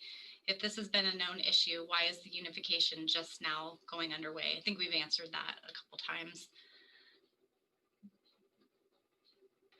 Joanna Mansell, this has been referred to, but I have yet to hear an answer. Since the budget has been an issue for so many years, why is the possibility of consolidation now being presented as an answer? Why wasn't it being presented as an answer years ago? And that she is also a parent of both Annalee and an El Molino student, or previous students, sorry. Trying to follow the thread. Some of this is just about housing. Sorry, I'm just trying to sift through this stuff that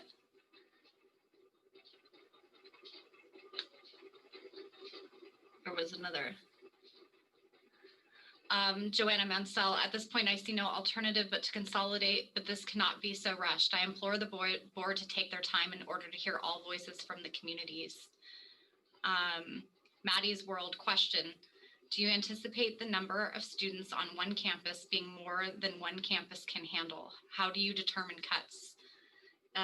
Should out-of-district students fear being cut? And then this is Brother 52. If Linda Hopkins was able to get the ear of public officials, I'm sure the board could have done the same. What outreach, if any, has the board done to public officials so far? Lindsay Olson, closing El Molino is much bigger impact than closing Annalee. Rural population needs a voice in this. Allison Rutherford, I wonder, Linda, and if the funds going towards the purchase of the Sebastopol Inn could be instead directed towards the issue being discussed here. And then Truth for Our Children says Sebastopol's too far for many West County residents to commute. So I think I've gotten most of the comments there, but we are keeping them and we'll address them later. And if there are questions in there, we will add those to the Q&A that's being captured and responded to in writing. I did mistakenly Miss Kathy Smith. So I'm going to ask her in just a moment to unmute and make her comment. And while she's commenting, I'm going to add Jillian Hayes, Michelle Rutherford, Chris Westover, Sarah, and Jared Brown into the queue. Kathy, you can go ahead. Okay, I'm Kathy Smith. I'm a West County resident. I also have El Molino graduates and a student attending there. And I also teach in Montgomery Elementary in Cazadero. So kind of have a finger on the West County. And I agree with the comments that that it's quite a distance. It's quite a distance even for kids who come to the little school in Cazadero. Some of them already drive, a long distance to get that far, and then to go farther to get the bus. It's a long ways. I also have noticed that we have, with the COVID at the moment, we have quite a few students who whose internet is so poor that they weren't really able to participate in our distance learning. And so I'm not sure that there's a real accurate count of the number of kids who live out in that area that that would want to attend a high school situation. Your parents are much more comfortable doing homeschool, I think, when their children are small. And so you may find that there are more kids living out there than are counted when you just look at the school populations. I don't like the thought of consolidating, but my question really is, if you did consolidate, would there be a chance of using both campuses? And if that was any possibility, I know that when you were talking about the budget possibilities that you had, you were talking about adding a gym, adding some other things, and really you have 2 gyms, you have 2 football fields, you have, of course, the Performing Arts Center has been mentioned, but is there a way to utilize what you already have without adding that cost by using in some way the 2 campuses? The other reason for looking at that is that with the distance learning requirements that we have now, when we go back, we're not going to be able to just put all of the kids on one campus. And maybe there's a way of looking at how you divide the kids up so that that one campus becomes more of a specialty. And people have mentioned the ideas of more career oriented, but you could also do things like put the science classes at one or the other campus. Kids are already, at least at El Molino, used to going Tuesday, Thursday, or Wednesday, Friday for certain classes. So, maybe that's a way of dividing things up too, that some kids are going, Tuesday, Thursday. And so I think there's other ways of looking at how to use what we already have without adding the expense of building on either campus.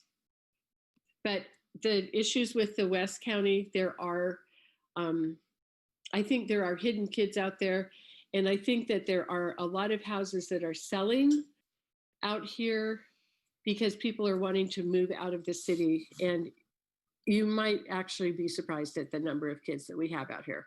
Thank you, Kathy. Mm-hmm. Jillian Hayes, if you can unmute and make your comment.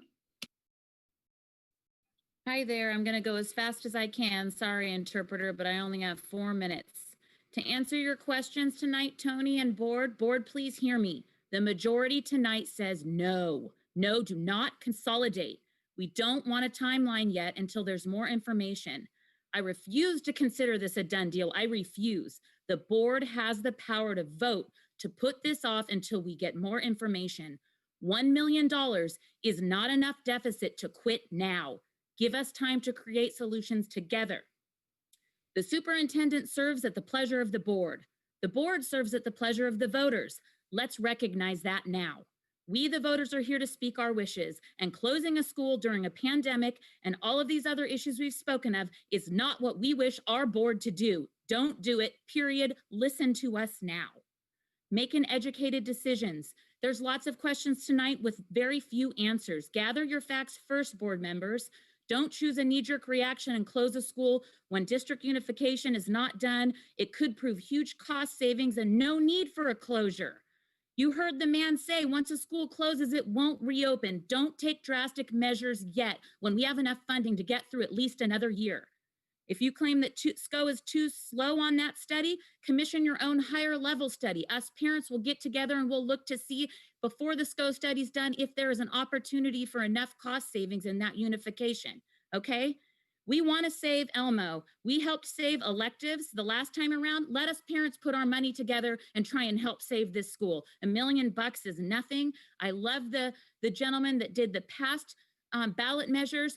Great idea, because if you advertise voting yes on this ballot measure keeps 2 high schools open, people are going to vote for it. It's our kids that are the priority here, not admin, not salaries, not all the raises you all took. If this is a budget crisis, give your raise back like I just did. In my mind, number 1, get the unification study completed.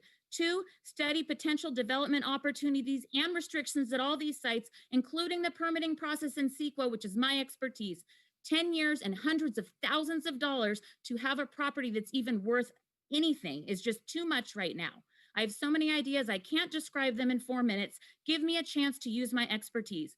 I'm a deputy city manager for the city of Vallejo, a city that went through bankruptcy 12 years ago. And in my last year, I have learned how that they have rebuilt, and through participatory budgeting, we're able to create a consistent $235 million stable budget. And I work on that budget. Let me help. We need more expertise because who's at the table right now can't find a solution.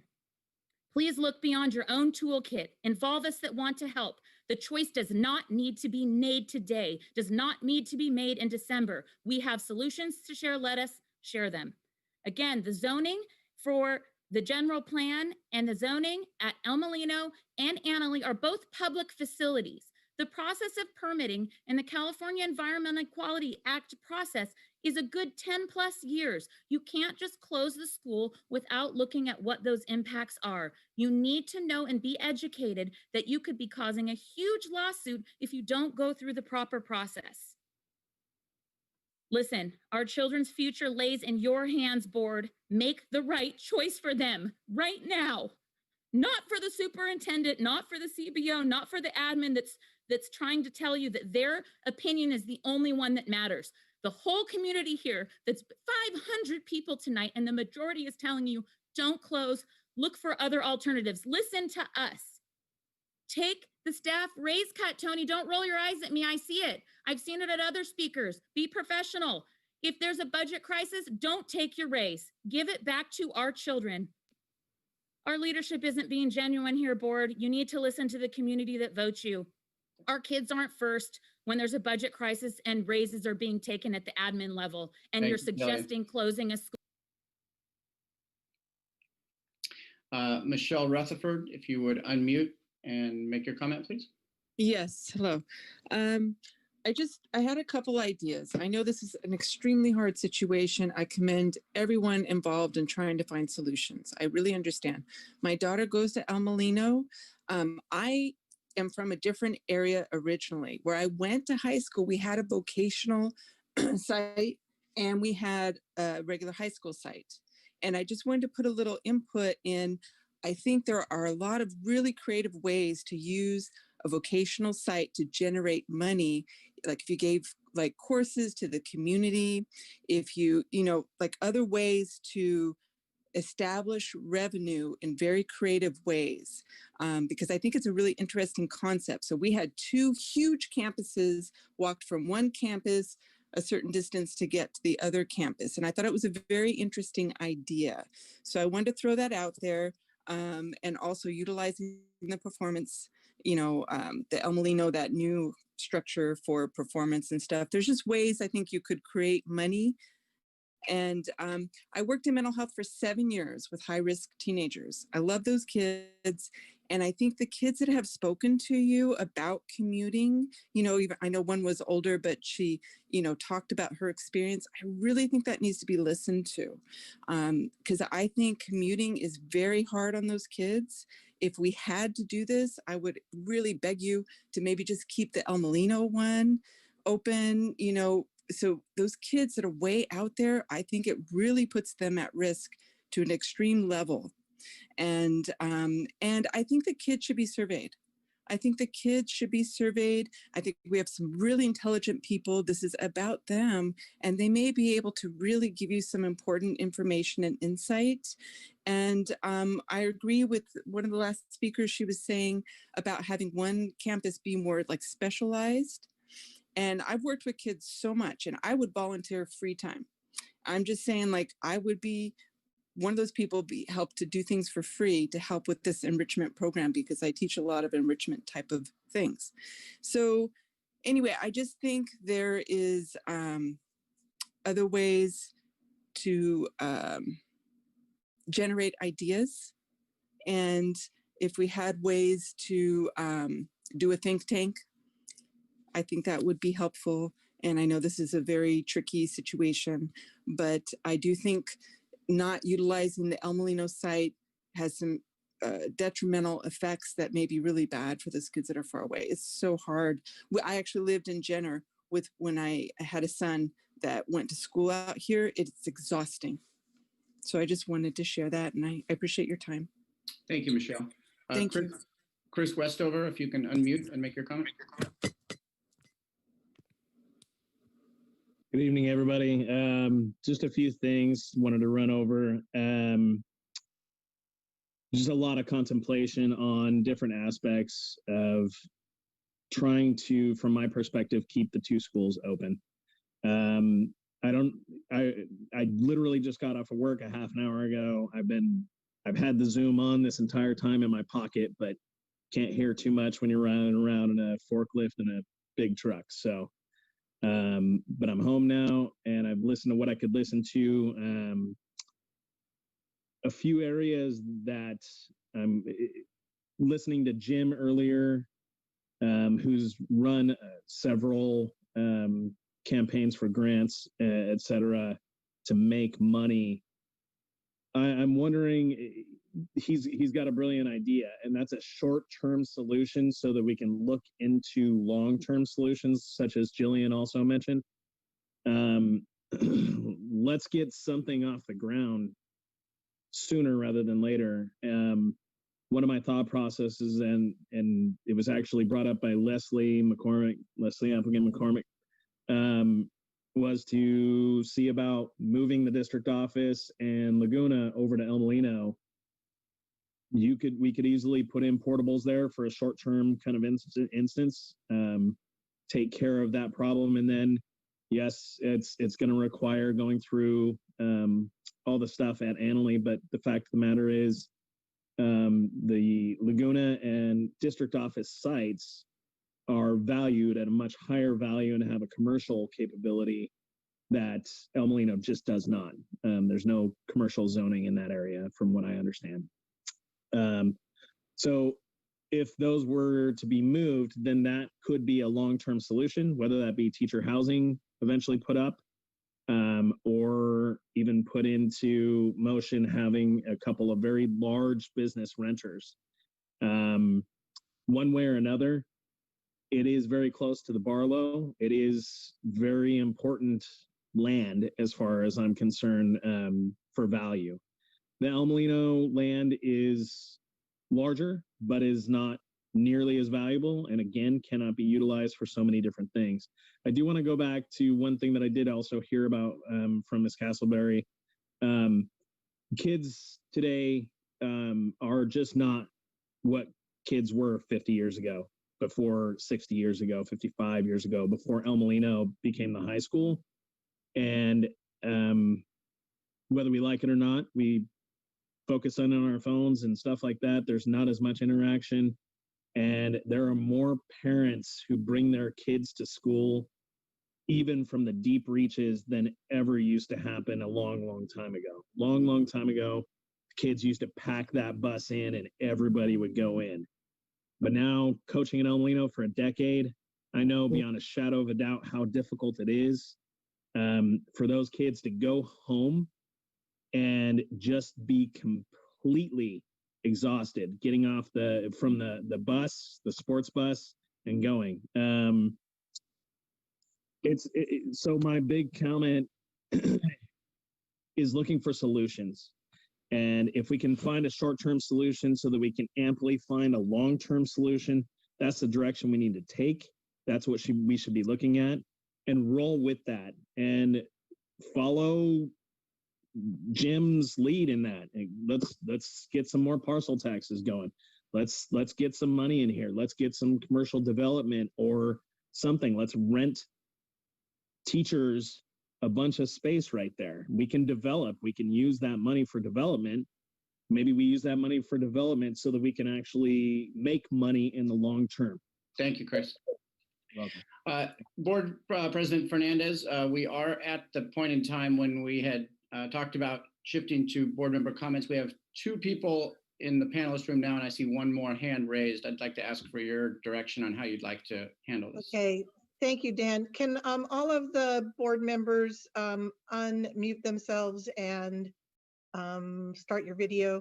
I just want to get a flavor of the board here. Are you okay to yield your time and not ask any questions so that other people can speak? So speak your piece, please. I'm okay. I'm good with yielding my time. Angie? Yeah. Ted? Yeah, Blake, is it possible to get people that haven't spoken yet to come up? Because some people are on the second or third iteration now. Diane, what happened to Diane? Did we lose Diane? So it sounds to me like the board is yielding their time, and so we can go ahead and get back to public comment. Yeah. Okay. Diane, I think got kicked out, and she's actually in that audience. Okay. She's up there. Way, yeah. All right. Not that way. Yeah, I got booted. Thank you. With that, I want to ask Sarah then to unmute and go ahead and make your comment. Okay. Bye. I'm here. Sorry. Yes, I don't have any comments. Okay. Hi, I'm Sarah Painter. I'm a mother of a freshman at Annalee, and Angie. Hi, Angie. I am also an Annalee alum. 98 was when I graduated. I have a lot to say, but I'm going to just totally start by, somebody earlier said that the rural transported students are the most at high risk. I agree with that, but I actually think the Laguna kids are the most high risk, and I'm concerned with them not falling through the cracks. Or I'm concerned they won't get the love, care, support they need. I don't want them to fall through the cracks. How can we ensure they don't? Number one. I also agree with possibly moving a campus or having a campus at Elmo for the trades, shop, electrical, everything else, that's not the English, the history, the sciences, things that, not everybody wants to go to college, things like that. I also want to say that I totally understand the commute is an issue and a definite concern. I also know a few families that live in Bodega that have to commute to Annalee. That's not always easy. I also know there's a lot of Bloomfield kids that live in the southeast parts of Bloomfield that commute to Annalee. If we move to Elmo, what about those kids? That's very far. What about the Bodega kids? And also, I mean, that traffic in the morning coming from on Highway 116 into Sebastopol is really tough in the morning. So it usually will take them probably between half an hour to 45 minutes with traffic. I remember even when I was there at Annalee, it was crazy. So I think the commuting is hard on both sides. I totally understand the Rio Nito, those, you know, that area, those kids, I get it. But I guess my basic question, I mean, those are just things that are top of my mind, but I just want to make sure, like, how can we make sure the Laguna kids don't fall through the cracks? That's my number one question. Thank you. Thank you, Sarah. I'm going to invite Jared Brown to unmute, and while he's commenting, I'm going to add Kyle Falbo as the next speaker. Thank you so much. My name is Jared Brown. I teach Spanish and English language development at El Molino. I'm also the varsity head football coach if we are to get a season and perhaps a season or two prior to consolidation. Before I make my comments, I do just want to note that I did attend El Molino. I was a graduate, went on to college, had a successful college career, and also a little bit of postgraduate work as a teaching candidate. A credential candidate. So I just want to note that as we discuss schools and what school is the trade school and what school is the academic school, if we could please try to limit the amount that we actually name the schools themselves and recognize that both of our schools, and Laguna included, really all three schools, the two comprehensive and the continuation school, we have remarkably bright students at all three schools that all deserve an opportunity for college track education should they choose it, and also trade school education should they choose it. So I ask, as we make these decisions and as the public makes comments, we're all aware of the fact that regardless of which school a student currently attends, or if we reunify or consolidate, that we recognize that that doesn't mean that students that attend a specific site should inherently receive a specific type of education without choice. My comment is really speaking to the current needs for students, and I can't remember. I'm sorry if I'm messing this up a bit. I thought I remembered that there was perhaps like a mental health grant or some money that was provided for students in our area recently, for many students in our area, but specifically for West County students. And I would like to note that, especially in the last 4 years or so, there has been a tremendous amount of loss and trauma suffered by the students in our area from fires and floods, and of course this pandemic and the ongoing need for distance learning. So I would ask, in this time especially, as the public is rightfully having very important conversations, which many of us are really invested in, I would ask that we take a moment to look at perhaps some of the money we're saving right now while in distance learning, and apply some of that funds in really specific and perhaps pie in the sky kind of wild ways to address the mental health struggles that our students are dealing with. Additionally, the struggles that are going to continue to come from this new perceived loss, which could be this potential reunification of schools. So I just ask to Jeff, quite frankly, I'm sorry if I'm putting more on your plate here, if there is any way, and I'm happy to look into anything I can do, even if it's the, therapy by phone subscriptions for some of our high need students with some leftover funds, whatever it may be, to get perhaps even one-on-one services for our students beyond the abilities of our outreach therapists, which are obviously maxed out to their potential right now as well. That would be really appreciated. Thanks so much for doing this again. See you all next week. And Dan, thank you for joining us and for assisting as well. And Mariana too, thank you so much for the translation. We appreciate that. Thanks. Thank you, Jared. I'm going to ask Kyle Falbo to unmute, and he will be our final commenter for this evening before we close public comment. So Kyle. I want to speak to the community at large, as this board has clearly demonstrated their inability to listen to the voice of our community. The end of Annalee was inevitable 8 years ago with the closure of Pinecrest Elementary School in 2012.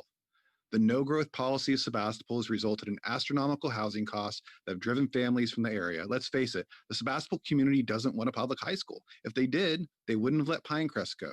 They'd actually be actively involved citizens, making their voices heard and participating in local policymaking. The reality is, until Sebastopol appropriately develops high-density, low-income housing, schooling will not be a priority for an ever-increasingly aging Sebastopol population. Hundreds of attendants in this meeting. Where were you last month? Where were you with the Planning Commission the last 10 years? There's open seats on that body, just so you know. Where is your voice at city council meetings?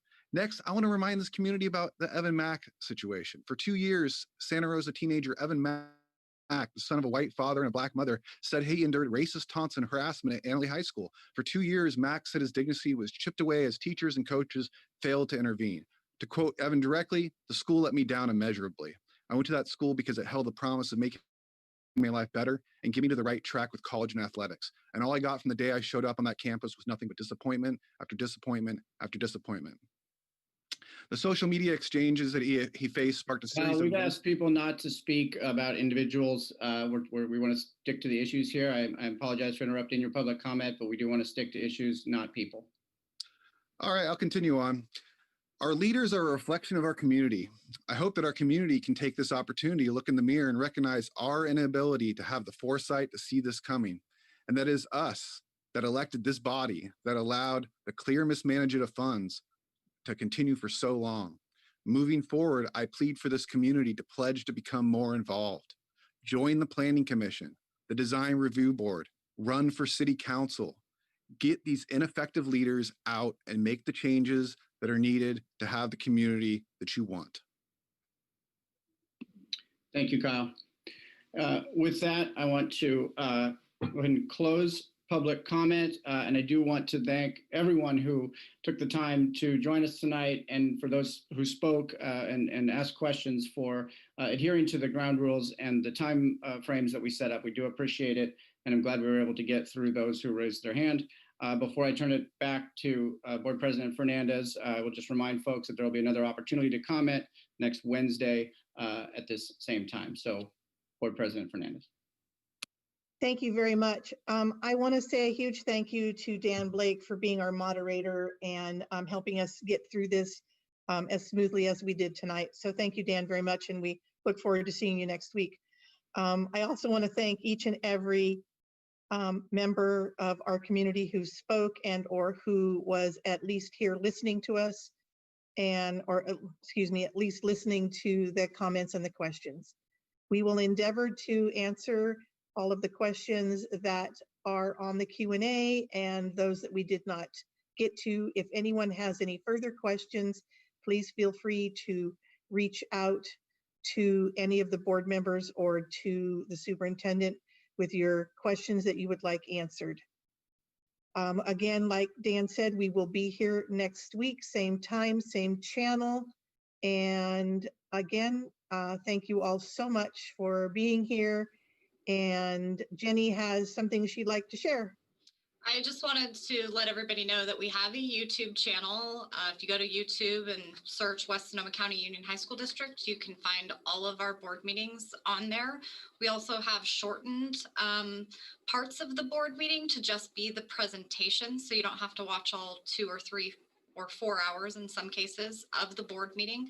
So we have the initial feasibility study up there just in presentation format, and as well Jeff's expanded budget presentation from last week. So I know that there were a couple of questions in the comment area about if that would be posted on our Facebook or on our website. The links to our YouTube channel are on our website, and all that information is available for you to watch at home.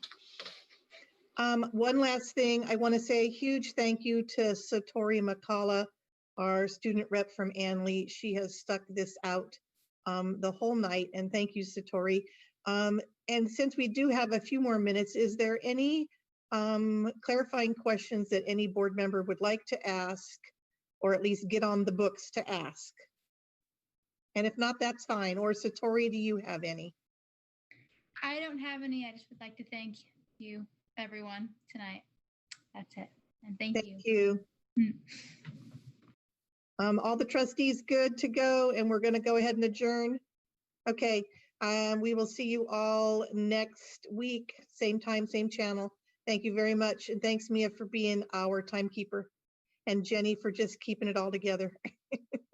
Good night. Thank you. Good night. And we're ending our live stream on YouTube right now. Right. And we are ending our live stream on